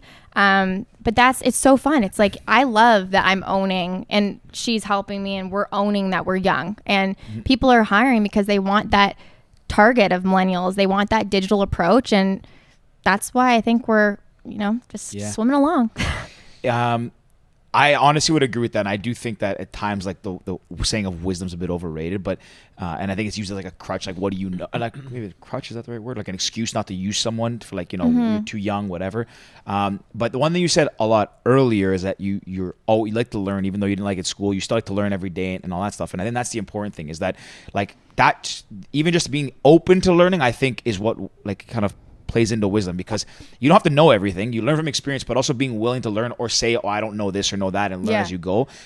I find that more, like you said, young people are getting opportunity, younger, let's say the millennials, whatever, because one, they're willing to say I don't know and learn, or you're learning through your experiences, and they think outside the box and differently. Like, we're working with someone for another project. Look at what you guys are doing. Like, this is this is exactly that. Like, this is the epitome of that. Yeah. So kudos to you guys. Thank you. But we also partner, like, we try to work with people kind of around our age who are doing the same things, and think not even just like kind of that cliche of think outside the box, but also just willing to say, you know what, okay, I've never done this, but I'll take it on and do it. Like our friends over at Neighborhood Creative, Ernesto and Anthony, like, it's funny when this all started, Ernesto's kind of the one that, I don't even know if he maybe kind of subconsciously influences to do this, but I remember when the pandemic kind of started early on, and he was like, he moved into he made a joke. He's like, I go against the grain. He's like, people are moving out of offices. I'm getting a bigger office. Like, people are moving back in with so their parents.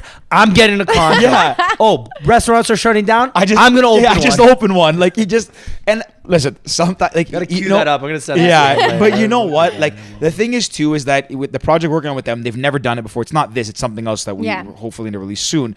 But we approached them because we like their personality, their work ethic. They're like our age. Their energy. They're like, we haven't done some of this, but we'll find out how to do it for you, and we'll do it. And like that, I like that better. Like, I don't want to. You don't want to do the same recycled new thing. We're going to bring creative, fresh ideas, new perspective, and be willing to say, you know what? Again, I don't know. I'll go find out, and I'll come back and bring you something. And just owning it. I think that's part into wisdom too. No, but George, I agree with you on that, because we've always said we want to work with either our friends or people that we like to be around. Sometimes Positive you sit around and people. Good vibes. Yeah, I love it. Good vibes. So sometimes you sit around somebody like, I'm just attracted to your energy. I want to be around you. You know, whether you're in marketing, whether you're an artist, whether you're a musician. Sometimes there's just people that have that energy and those vibes that you want to surround yourself with because you think good things will happen. Yeah.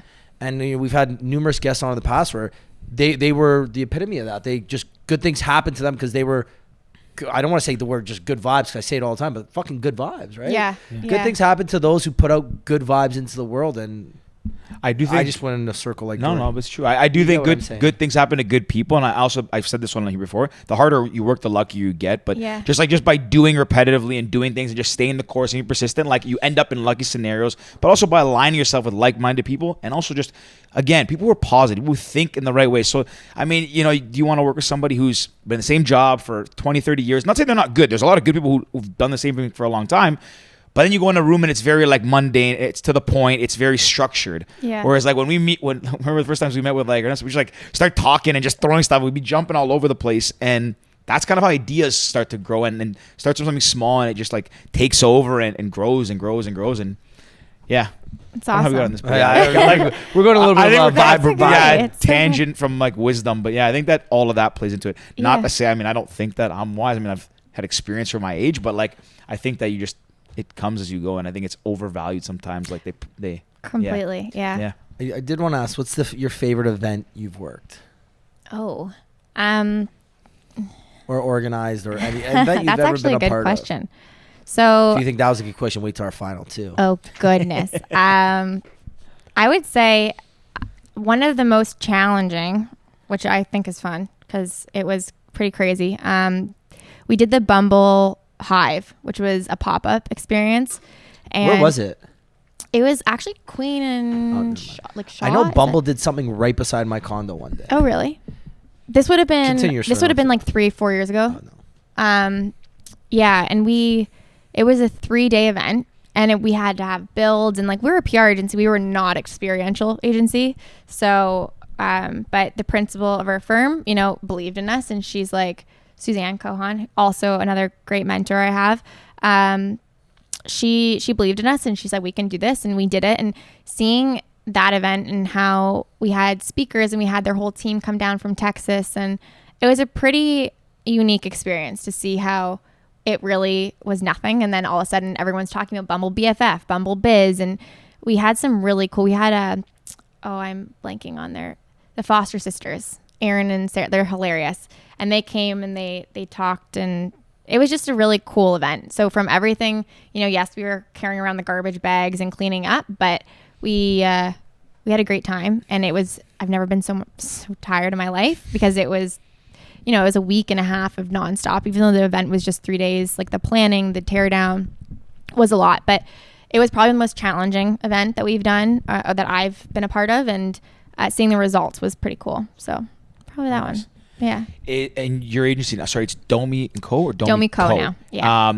Are you similar to what you've done always? Are you like a jack of all trades? Are you like niche? So it's funny because I guess, so our focus is, I kind of coined this term, modern PR. And it's because I was trained in the traditional way. And I realized that there was like this gap in the market. So there's so many PR agencies, there's so many marketing agencies, they're all amazing, but how was I going to stand out from that? And so standing out for me was the fact that I was, 24, 20, now I'm 26, but 26. And I was just going to own the fact that we are millennial, we are digital. We have a contemporary approach to everything digital. And the way we work with brands is to help enhance them towards this digital market. And it's not that saying that traditional PR isn't great. It still is there. It's awesome. But I just wanted to pivot in terms of like my thinking, what I like to do, which is the influencer relations, social media, content creation. We just did a project with a local salad dressing company called Kissed. And really, shout out to them because they've done an incredible job, Kissed. And it's a free plug there. Yeah, right? yeah. Free No, plug. I get to work with so many cool brands, but send us some salad dressing. Yeah. I should have brought you guys some, but Rick's a big salad guy. Really? Oh my god. Okay. Is it your favorite thing to We'll eat? get Sophie and Amanda to send you some. My honestly, you should have them on here. So let's do it.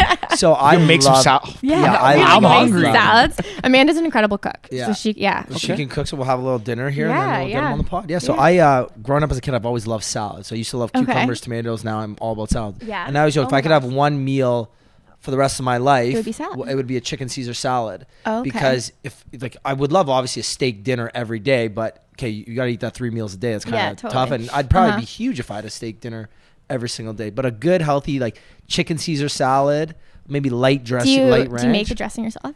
No, I don't. Oh my I just gosh. go and buy. Actually, I'm not gonna say the brand I buy because it's gonna go against yours, so I won't say it. And no No, confidence I in this actually, my best friend, it's her dad's like secret salad dressing, Caesar dressing, and she wasn't just like supposed to send it to people, and she did, and so I have it now, and that's like I'll share it. We'll talk. We're gonna talk. Yeah, We're gonna talk. yeah. We just gotta make sure her she's gonna brother catch doesn't it. see Posting this. like Yeah. salad dressing mixes mixing. on Insta. Oh yeah, Is there already dealing yolk. dressings here? I got this. I got this. What do you need?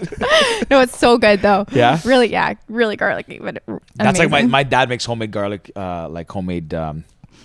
Yeah, what am I? Caesar dressing? Caesar dressing. I'm saying garlic dressing. Caesar dressing. He makes them scratch. You know what I didn't know? A lot of places put like sardine in. I did know that. Oh, I found that yeah. out when I Yeah, went to it's Zorro's. good. Yeah. That's honestly a spot. Zorro's is the Yeah. spot. Soros. In, Zorro's, near the it's- airport. It's in Mississauga. Steakhouse? Yeah. If you are once they open up again, if you need a good like bang for your buck lunch, you can get a nice like steak or veal parm, chicken parm, fish, whatever. It's like $30 all in. Wow. Well, actually, not all in. Sorry, maybe 25 to $30 plus tax and tip. Let's call it $40 if you're not drinking. Yeah. And it is one of the best meals you will get for that price in the city of Toronto or in the GTA. Sorry. Amazing. Good spot. Good spot. Yeah. That's a free plug. That's a free I go there enough. free plug. Yeah, you got enough food there. Yeah. But yeah, I'll get But- you to bring. I'll bring some. Bring some Yeah. salad. We got to get some. What's it called? Kiss. It's called Kiss, but just to kind of give you like KIST. KISSED. Oh, So Kiss. it's a paprika based dressing. It's super. I mean, I have avocado toast every morning, and I put it on, and it's incredible. But this working with a brand like this, and I think I love what I do every day because I get to work with amazing entrepreneurs. And kind of our bread and butter, I would say, as an agency, is taking a brand like that really they didn't have an Instagram, they didn't really have a website going. They were, entrepreneurs, and they were just making the dressing. And it was a friend, Sophie, and I went to BSS together, and we actually competed in riding together as well. So we have a bunch of connections. Who won? Yeah. Who won? Oh, who won? Well, we were actually in different divisions. Oh, okay. Yes, yeah. But she's a great rider. So her and I just grew up together, and then she reached out and she said, "Listen, like my mom has a salad dressing that we want to get. It's in a few like boutique-y grocery stores, really good, and we'd love for you to help if you can like, launch it to get it off the market." And so yeah, they hired us for 2 months, and we did everything from a content shoot to creating their Instagram to doing their website to do it. We actually just wrapped an influencer launch, and we had like Sasha I Exeter. didn't get a and- call? I know. Sorry. Like fucking salad guy here. Oh, now they know. I had an account called Big Salad Guy at one point. No, you actually? didn't. Well, it's my. So I have a review. I have a review Oh account. my I'm a God. Google reviewer. Wait. This is No, why I it's don't not have. a good phone. This is Okay. why I Doesn't don't have exist anymore. Instagram I switched anymore. it over to my reviews Oh my account. I'm a God. Ricky's reviewer. got 10 accounts. Okay. You had I knew you were just- gonna yeah, say- you had I just know. done- Oh I my don't. You gosh. No, I have mine Boots Alice. That's it. Oh, so your pal GB, Nyata George. That was a joke. You have the pals one too. You have Cass. But I don't use it. Did Beyonce have an account? No, I didn't do a Oh. dog one. No, I no. didn't know. I didn't go that far. I should have. Not the funny. first But I trap, used to have one called Big Salad Guy or something. And then I That's turned that hilarious. into my So review funny. account. Oh. Ricky well, Review. Ricky's got a lot of nicknames. Yeah. Yeah, Ricky Reviews. Ricky- MLSE Ricky. Ricky Wow. Reviews. Pretty Ricky. Ricky Roses. What am I missing? What about you, George? Me? Honestly, not really. He's Fat the only Pit. one. Do not Cue me up for that one every episode. my buddies. My Oh my God. I should be laughing. No, you can laugh all you want. I don't mind. It motivates me to work out, so I run every morning. Don't worry, I'm still working hard. Oh, jeez. My cousin so 1 hour and 16 minutes. you gotta take the account too. So Rick has a Finsta of me called Fat Pit because Oh my my cousin God. George. One day someone So said get that. You got a sister named Georgia, a cousin named Georgia, a brother. George is George, and he has a cousin named George. Okay. my family's not very original with the names. That's okay. We're named Correct. after our grandparents. Yeah. A lot of us are. Anyways, a lot of Georges in my That's family. nice. Yeah. But I was training for a boxing match last year, and I was getting in shape, and someone's like, "Oh, this guy's gonna look like Brad Pitt one something." I made a joke, and then my cousin's more like, I was like, "Yeah, more like Fat Pitt," and it stuck. So all my friends now call me Fat Pitt. So like every time I eat, We only around, do when he's eating. well, no, but when I eat around everyone knows about this account now. So I'll be eating It's a by good my like account. just normal. That'd be like a healthy salad or something, and they'll take a picture of me like with my face like scrunched, looking like stupid, and then sends it to Rick, and then he posts it. That's so funny. You know what, Rick? You're sure y'all superimpose that on there. Oh Send me man, that. yeah, we actually And had the best part is we were in Florida a couple of years ago. Actually, no, George, because It started in New Year's. yeah, so It was almost a year ago. It's been around for a year. Yeah, we were shopping. Started Happy anniversary. Yeah. This, thank you. The It looks of actually Brad Pitt. started like a day before this podcast idea came up. Oh, really? You're welcome. My Hey, so idea. I have a question for. Can I ask you guys a Sure. question? Go. Yeah. So how did this? Like, I know I've done some reading, but like, how did you guys start this? Like, what on earth made You want you? to start or you want me to? I know you've probably So, told on him yeah, a I million can- I times. can but- say Well, you So- know what? If you read the newest edition of Kind magazine, you'll find out all Plug. about it. Shout out Kind. George, go. No. So we were in last New Year's. We were in at Ricky's parents' place in Florida, and we're just hanging, having a chill New Year's. We're like, we're gonna take it easy, whatever, and go in 2020 on a good note. But then we thought, both of us were like, let's do some. We're very just in general kind of high spirited, entrepreneur, energetic people. So we always try to find things to do, whether it's like socially or through. We never really had a business pursuit together, and we always thought, like, can we work together? Right? We never had anything before. Then we said, okay, you know what? Let's start this podcast. So, like, I've done editing video before and vlogs and all that, and Rick's like, we like both like to talk, so this is a pretty easy platform to do. So we just decided to start. We said we'd do one a week for a year, and then it just kind of snowballed. As a result of that, we started some other projects we've been doing, and then this just kind of materialized. Like, we ended up getting an office or a studio, whatever. Yeah. This is a studio technically, because we can still be here. And yeah, I don't know. That's kind of my it. Yeah, we were there and we said, we want to do something new, something different, right? And it's everyone thinks, oh, you guys love to talk. It's easy. It makes sense to do a podcast, but you don't think about that. It's difficult to put something out there that thousands and almost 100,000 people have listened to. Yeah. Right. Yeah. We're gonna hit our 100K mark probably within the next month. Oh my God! Which Congrats. is yeah, Thank you. it was just super exciting for us. pretty That's pretty so humbling. crazy. People are like, oh yeah, how is that difficult? How is that stepping out of your comfort zone? We're like, okay, we're putting something out there. And sometimes, Maybe you should get them. yeah, and not- Yeah. sometimes we say dumb things by accident. Or Sometimes. yeah, All the time. Every how many episode I say times- something, at the end of the episode, I'm like, did I actually say that? Or when I you am forget stupid. a word. Yeah. You forget a simple word. I can't even think of So something. there's a lot of instances. There's a yeah. lot of times where we forgot. I'm like, why am I going blank? And then George will be like, you mean faucet? I'm like, yeah. Like some easy word. Or vice Faucet. versa. Yeah. I'll just say, Yeah. How? So we stepped out of our comfort zone and we made this, and it, like George said, it just snowballed to something that now we've got That's featured so in cool. magazines. We've got to sit down with some of the coolest people that I would have never thought Yeah. about 2 years ago. And That's kind of the biggest part too, is like there's number one, we did say we want to sit down with cool, interesting people. Like, cool is very like a subjective, vague term, but like just we find people cool who have like good energy, who are doing something scary or exciting or different, going against the grain, Yeah. who have had some big achievement. Like a 26-year-old entrepreneur. We've had like Olympians and all this stuff, and even some of our friends who come on. I had a good buddy of mine on recently, and he's like, how am I going to, speak to you got Donovan Bailey on? But like to us, everybody is the same. Like, not Yeah. against but nothing that's against our what's so fans. cool about you We had guys like is- Olympians, we had Dylan on. Like, Yeah. everyone is cool in a different way. Yeah. And the biggest thing is we wanted to learn from people that are doing these things. Yeah. And yes, Ricky and I we So like what to was talk. what was like your biggest aha moment for both of you? Oh, I've never been asked that. I don't even know. mine was when Donovan Bailey responded. Really? That's so cool. So one thing. Sorry, the last thing I want to say, Yeah, but go. to his point, Sorry, we I are good- totally interrupted No, you. it's okay. I had Conversation. one. That's a good question. I've never been asked that. But the biggest thing that we've learned from this, in that, we thought of just speaking, talking to the microphone, you speak, but that's not really what we do. We're the hosts of the show. So if anything, I think we become much better listeners. Like, you have to hear what someone's saying, because a lot of times, when you talk, you're just talking to like wait to get your point in, and you throw it across the table at somebody. Like if you debate with your buddy, especially being guys, you're not like listening to the point, right? We have to hear what the person's saying and just kind of like make sure that we're, actually kind of You're understand what following they're, along, yeah. Because oftentimes today you're just waiting to talk any scenario you're in. So anyways, that's where I was going. That's been the Super biggest cool. thing we've learned. I've learned from doing this as well as and talking. shoot, what was my point? About See, this aha is- moment. Sorry. Yeah. The aha No, but it moment. was even before that. I had something to say. You were talking about. I know, but cool listen, people, interesting people. Yeah. So I just posted this actually on Instagram yesterday because we're trying to fill we just basically planned all of January, February in the last 24 hours, which is crazy. But I posted. I said, I'm like, look, looking to get some new guests. And then I'm thinking, I'm like, hey, what people do we want? Okay, athletes, yeah, those are always fun. Those are great. Musicians are always great. Those are good people. Entrepreneurs, Then I'm like, I just want badass motherfuckers. Like people that are. Did you just say that? I wrote. I wrote MFERS. I wrote MFERS. I didn't say that. Wow. But I said, I'm like, we want to sit down with people that are doing cool things.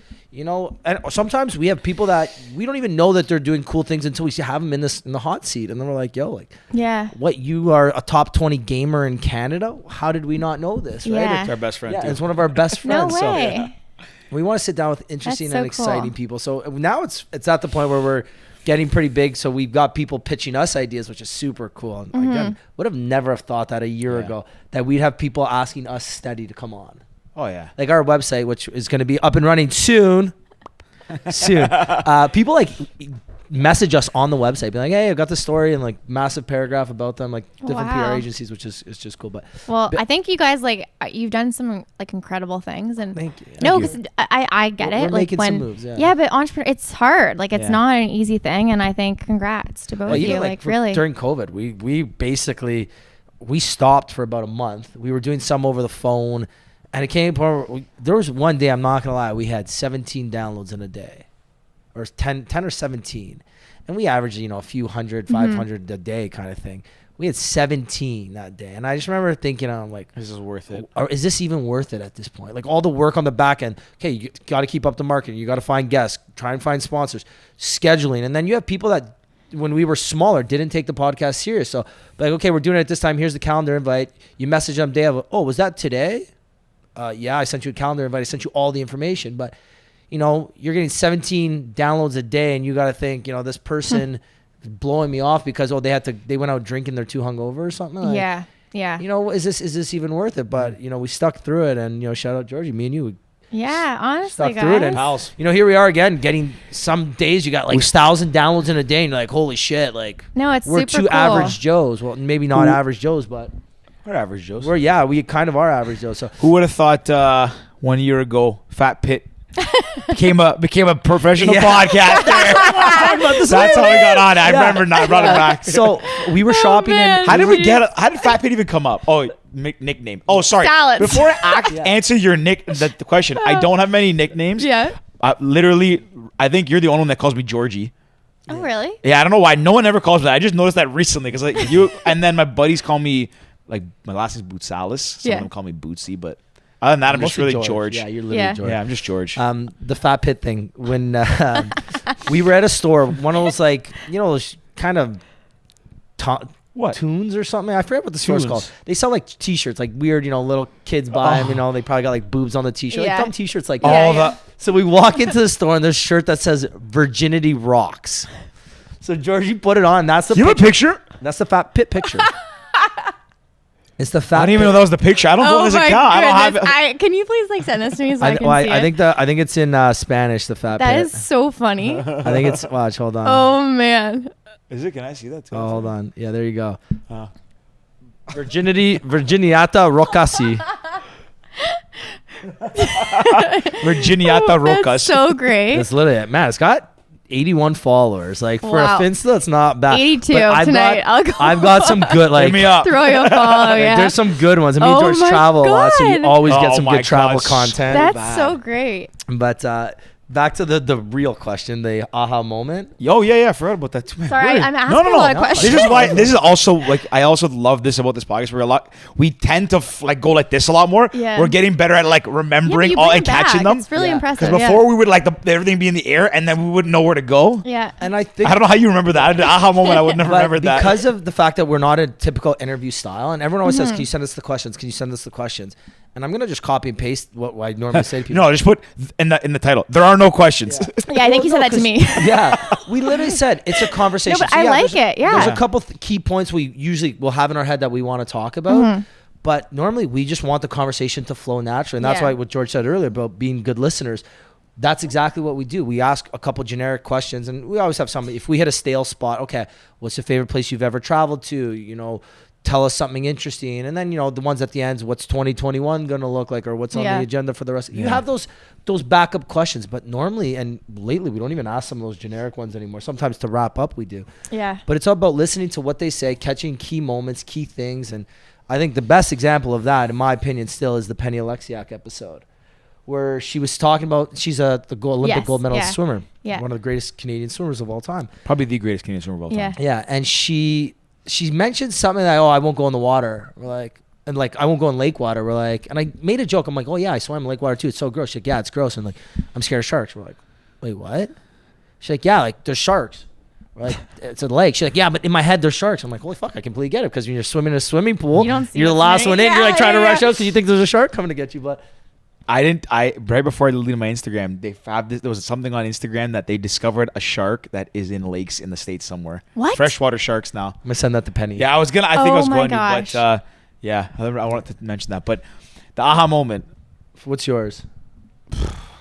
I don't know. Like aha, like we figured it out. We made it. I don't think I think like just, I mean, because you had to do this every day. It's so cool. Like when did you kind of realize that this is what you're doing? Yeah. I think when people started offering... This isn't our day job, by the way. No, I know. Yeah. As long as we're on the same point. We do have jobs. We actually broke as hell. This business loses money. Even that's part of like why it's so impressive. Like you guys are doing this in your spare time. It's incredible. That's what I think that kind of like, not aha, maybe the moment was like when we started getting like people wanted to sponsor and all that, because then it's like, okay, we're good enough that people are willing to give us their money to like promote what they have. So that means they want to align their brand with us, which is kind of cool. Yeah. But I don't think we've had the ha moment yet. Cause like for me, I said at least from the beginning was like, let's do this there a year. I don't really check. Like I know the numbers, I see them occasionally, but I don't really dig into the metrics and stuff because I figure like, let's figure this out first. Wherever it goes, it goes. Yeah. If one person, I mean, like if we did a year of one person listening to every episode, it'd get kind of defeating.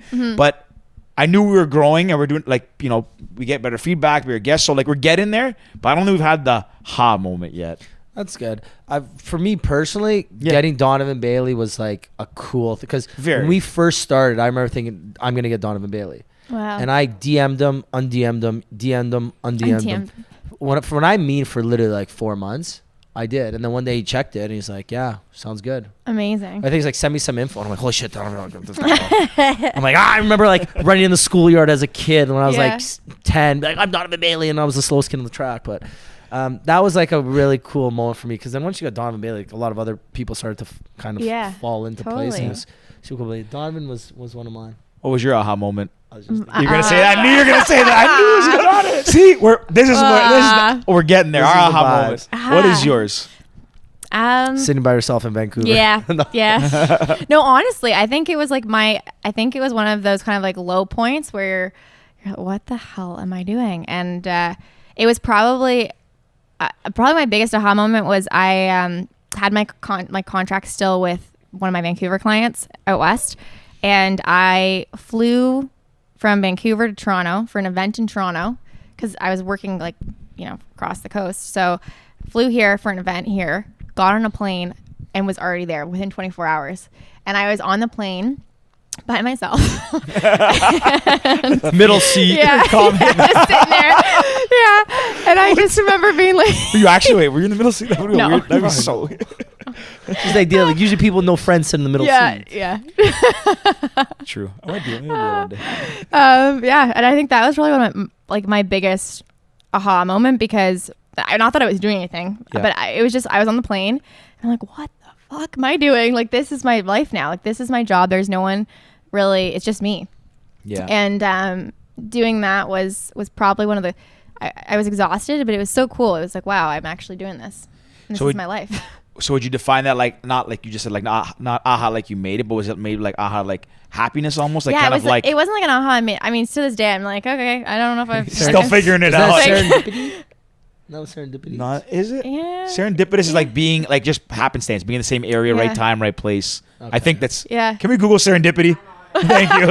I believe it's like just like if you said my dream girl is Jessica Alba. You walked down the street and Jessica Alba has a photo shoot. Remember how I'm gonna fall in love again with my future wife? I'm gonna be running, tying my shoes, and the dog's Yes. gonna come and lick my Yes. shoes. Tell the story. Wait. Okay. I want to ask her. We're getting close to the end here, but I have one question I want to ask. But tell her this is serendipity. So, Tell us. Yes. Tell us. It's when someone accidentally finds something good, essentially. There you go. So tell us about your story on how you want to find true love. This is serendipity. we were running, and I've always been in relationships. Almost, This is a good story. Actually made me feel like really. Always been in relationships, and this is like this kind of last few months was the first time I've been truly single. And sometimes you get in those moments you're like, I want to be in love again. You think about your exes So or something, sweet. and Yeah. you get hit with a moment. You're like, I feel lonely. You want someone there, especially during quarantine. Yeah, quarantine I was with my family the whole time, so I was, and I was still whatever. I won't get into that. But me and Georgia are running for a marathon. We ran a marathon a couple weeks ago. Congrats! Thank you. Yeah, it was super cool. Told you, Fat Pit's going away. So I'm trying. It's taking a little longer, but I'm trying. So we were just running. I don't even know how the conversation even started. I'm like, but I was like, yeah, like I would love if we're running today and my shoelace is untied and I just bend over to tie my shoe and then some little cute dog comes and licks my feet and I look up and it's the future love of my life. Wouldn't that be awesome? And he's like, how did you even think about that? Said this? I don't know why. What movie was that from? That would be serendipitous. Yeah, that would be. Or serendipity. Yeah. You never know. Hey, future That's possible so love funny. lives for me.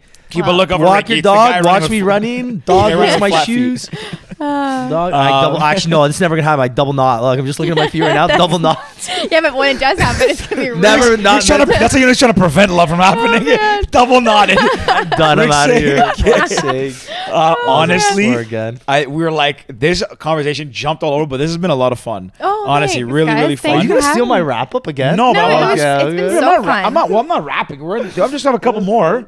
We're kind of nearing that point. Okay. No, I'll let you wrap it up today, though. Well, I wanted to ask, like, you're still, not even probably in the prime of your career. You're young. You're doing something exciting. You said pivoting, all that stuff. So, what's next for Domi CO? Or how have kind of you adapted through COVID, and kind of what's on the horizon for you? Any big What's plans? next? Any dream projects? Any like Working with the pals. I mean, I've always, you know what? I'm very much someone that lives in the moment. I mean, hence quitting my job at 24 and not knowing what's next.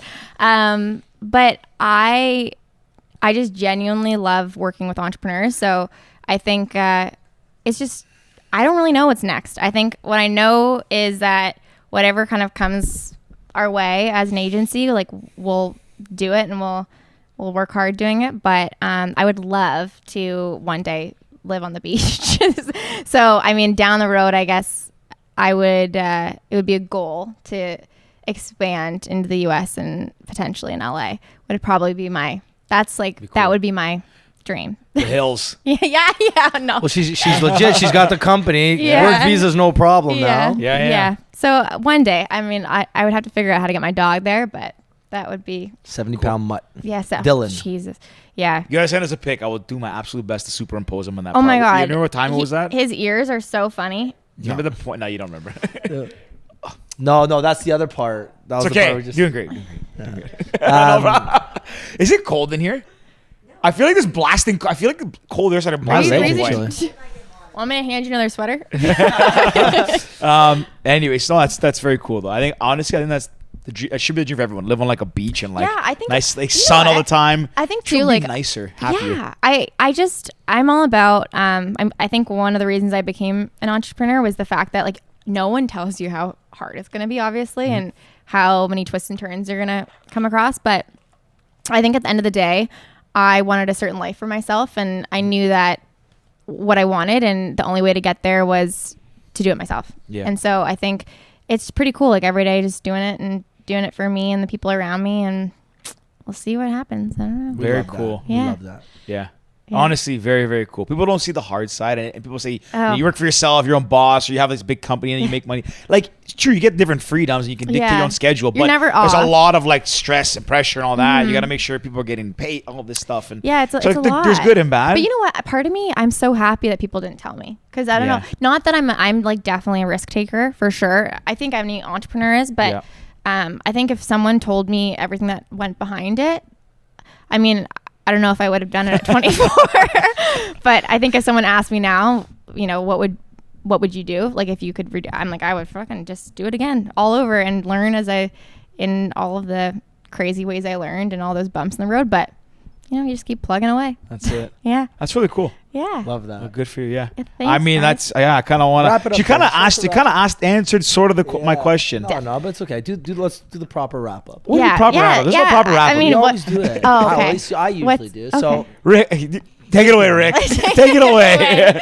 Carlin, Rick's got Is a this gonna couple be like a things. stumping couple question? like what are they called? Like cues. keynotes. Yeah, Okay, cues, okay, yeah, keynotes. cues. Yeah, and we know Yeah, when yeah. it's usually time to wrap up. We Yeah. usually just look at each other and we know. But Carlin, thank you so much for coming on. This has been a pleasure. It's such a fun conversation. Thanks, guys. Talking about education, We to did a lot of. traveling by yourself, and then To Beyonce. Yeah, to Beyonce, which we don't mention too often. It's been a fun conversation, and I think the listeners will definitely get some good tidbits out of this that they can take home with. But I have another question. Hold on. Can you fact check? Is it tidbits or timbits? Yeah. What's the word? what do you think? I think it's tidbit. That's because I say tidbits and you always say timbits. But I think Timbits is very Canadian. Canadian. It could be our thing, but I want to know You're that because I plugging always Tim hear you say. Hortons. We thinking of some good timbits, and I was like, is he saying? What? No, like no, not the dough, not the like the not. Jordan. No, do you know like the phrase? Well, let's.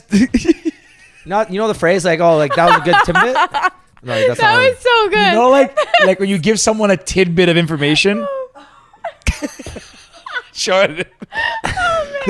Well, Jordan's honestly, 0 you for know 2 what? at this It makes us good. The first Tell a story about Okay, yesterday. so last Oh, episode, the man. first, so we had our good buddy Mark on. Shout out to out Mark. Mark. Honestly, it was recorded like released really recently. Anyways, it was really fun. He was like a pro.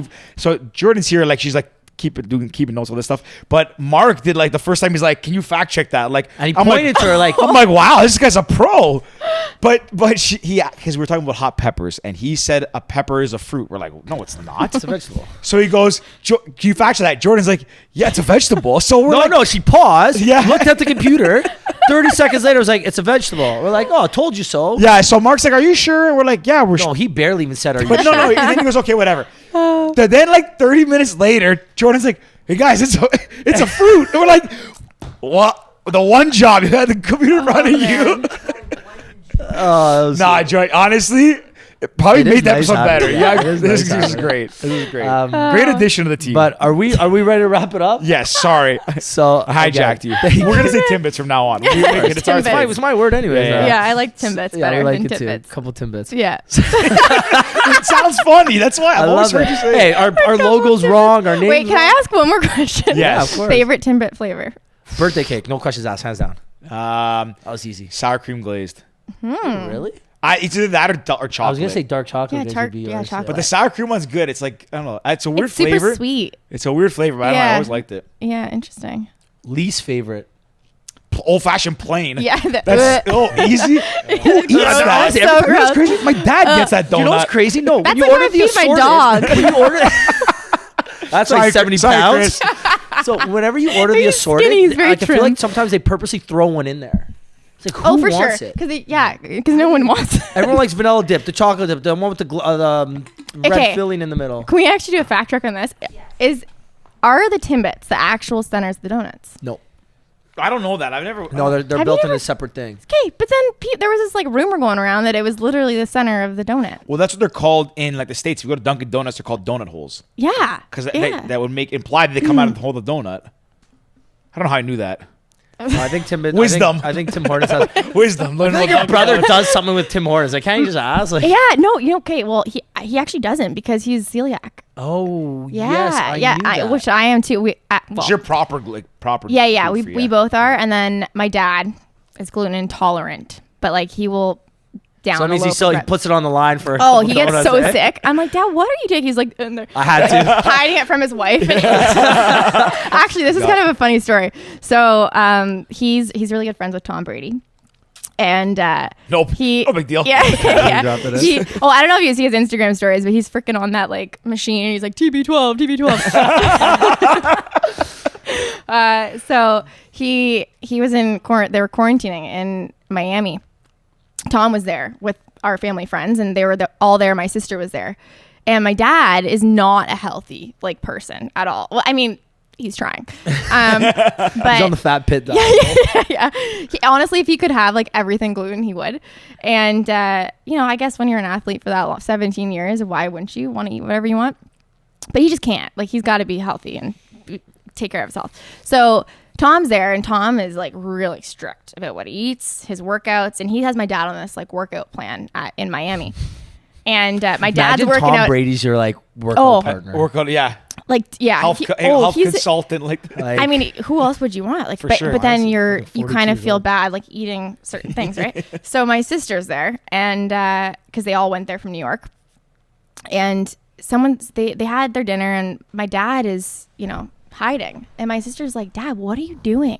Right? He's like trying to eat like a leaf for dinner, right? He's trying to, everything is so small on his plate. My sister's like, Dad, what is going on? Like, you're not eating. He's trying to show Tom that he's like on a diet. He's not on a diet. Because my sister turns around, the whole thing is on film. She's videoing him.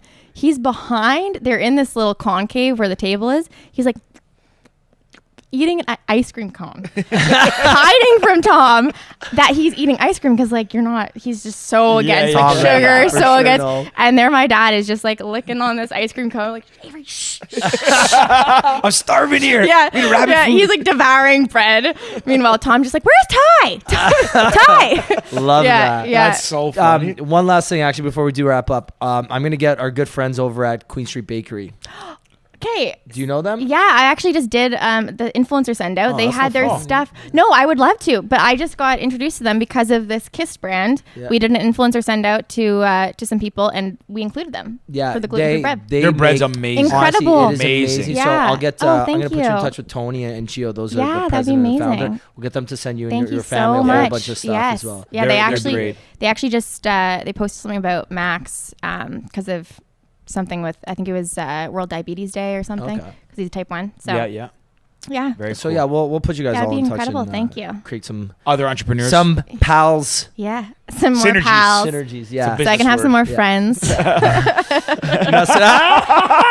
She did it. Rick's so So you wouldn't know this, and I tell this almost every episode now. That was so. You took like the way she said it. Your brain processed. I it, was you thinking looked at about me, something It else. went like this. It was like, oh, I got it. So I love, and you might have noticed this during the episode, I love callback jokes. Yeah. And I think it happened. A lot of comments about callbacks Yeah. on this wall. So Yeah. all comedians in their like 1 or 2 hour skits, that's how they make it, right? Their skits are broken up into 4 parts, and each part connects to each other, and then the last final joke, or they're one of their They'll send-off jokes. foreshadow something and go back to it. Yeah, and they'll go back, Yeah. and it's like the funniest joke in the world. And I've always loved them. I find them the funniest, even when they're not that funny. Me personally, I find them like so hilarious. Yeah. And lately, people have been catching on and doing them. Like Ronnie, remember Ronnie's really He has funny some one? good- the Nah, Pradas. the Pradas. Yeah. So It was good. I love that you did that. Great. That was. we Rick love that for loves you. a callback. Yeah, we love that. It's good. Okay, well, this wrap up's been like 20 minutes now. But anyways, we have 2 questions we always ask Yeah. every single guest. Okay. The first, if there was a movie about your life, Oh God. who would you want to star as you? Can be any person from any point in time. Who would I? Oh man. Ooh, that is a tough one. We know we probably should send these 2 No, questions. no, No, it's You- kinda because- good. Yeah, it's nice. It's when they're good. Because this one. But you know what? This one I- stumps more people than mine. Yeah.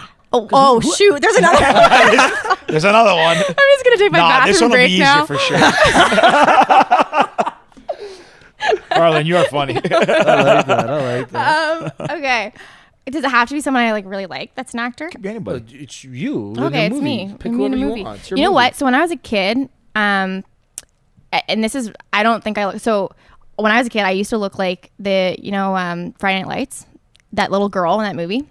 I don't watch Friday Night. In the Oh, movie in one the or the movie, show? In the movie. It was Hayden Panettiere. Yes. Oh, yeah, oh, yeah. I know yes, exactly what you're yes. talking about. So when I was a Coach's kid, daughter. it's actually crazy. Like there's a photo, insert photo, but like there's a photo. Give me a lot of work to of do. I me. didn't know, even I'm do one so photo. I got to do sorry. 3 this episode. Yeah, like That's 5. right. He doesn't even remember which one. Yeah.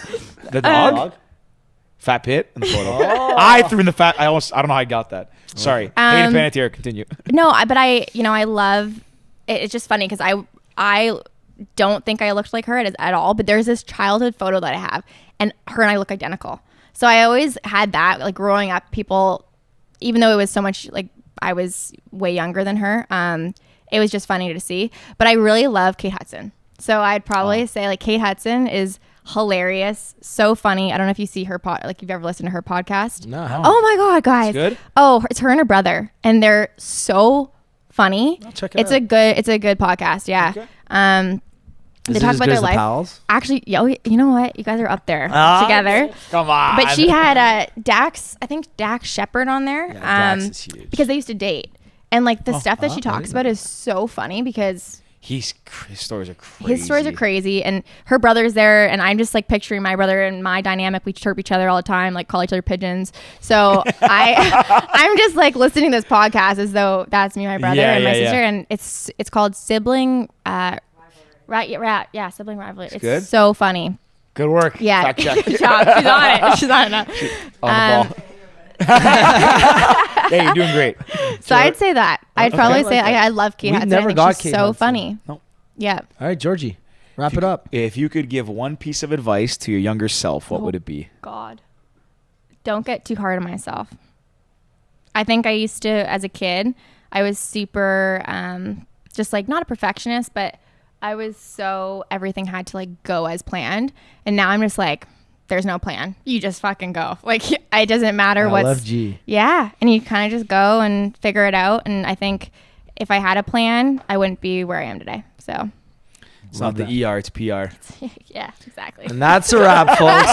No, We need like a siren. that was good, Georgie. Before we do actually wrap up, if people want to find out more about you and your business, where should they go? Instagram. My website is, I'm working on my website. You guys get it. Like Don't worry, so are we. entrepreneur- Yeah. Honestly, we create websites for our clients, and then there's mine. It's not non-existent. Yeah. No, because when I did the rebrand, I took everything down. So I just relaunched my Instagram, and it is at DOMI _CO_Inc. So there, DM me. I mean, my Instagram, I'm very accessible on there. So yeah, Instagram. It's probably the best. Well, we'll share. We'll make sure we Thanks, share guys. everything. Yeah, And of course. Thank you so much for having me. It was so fun. this was Awesome. a Thanks for blast. setting it up. This is a and- great Yeah. way to spend my Yeah. Yeah. Good job. Yeah, good Yeah, job. overall, Great. yeah, that was a good one. No, it was so much fun. So Yeah. thanks, This was a guys. blast. So if you made it to the end of this, don't forget to subscribe, follow everybody here, leave us a review, all those fun things, and that's it. Signing off, pals. Bye. Is that it? Later. Yeah.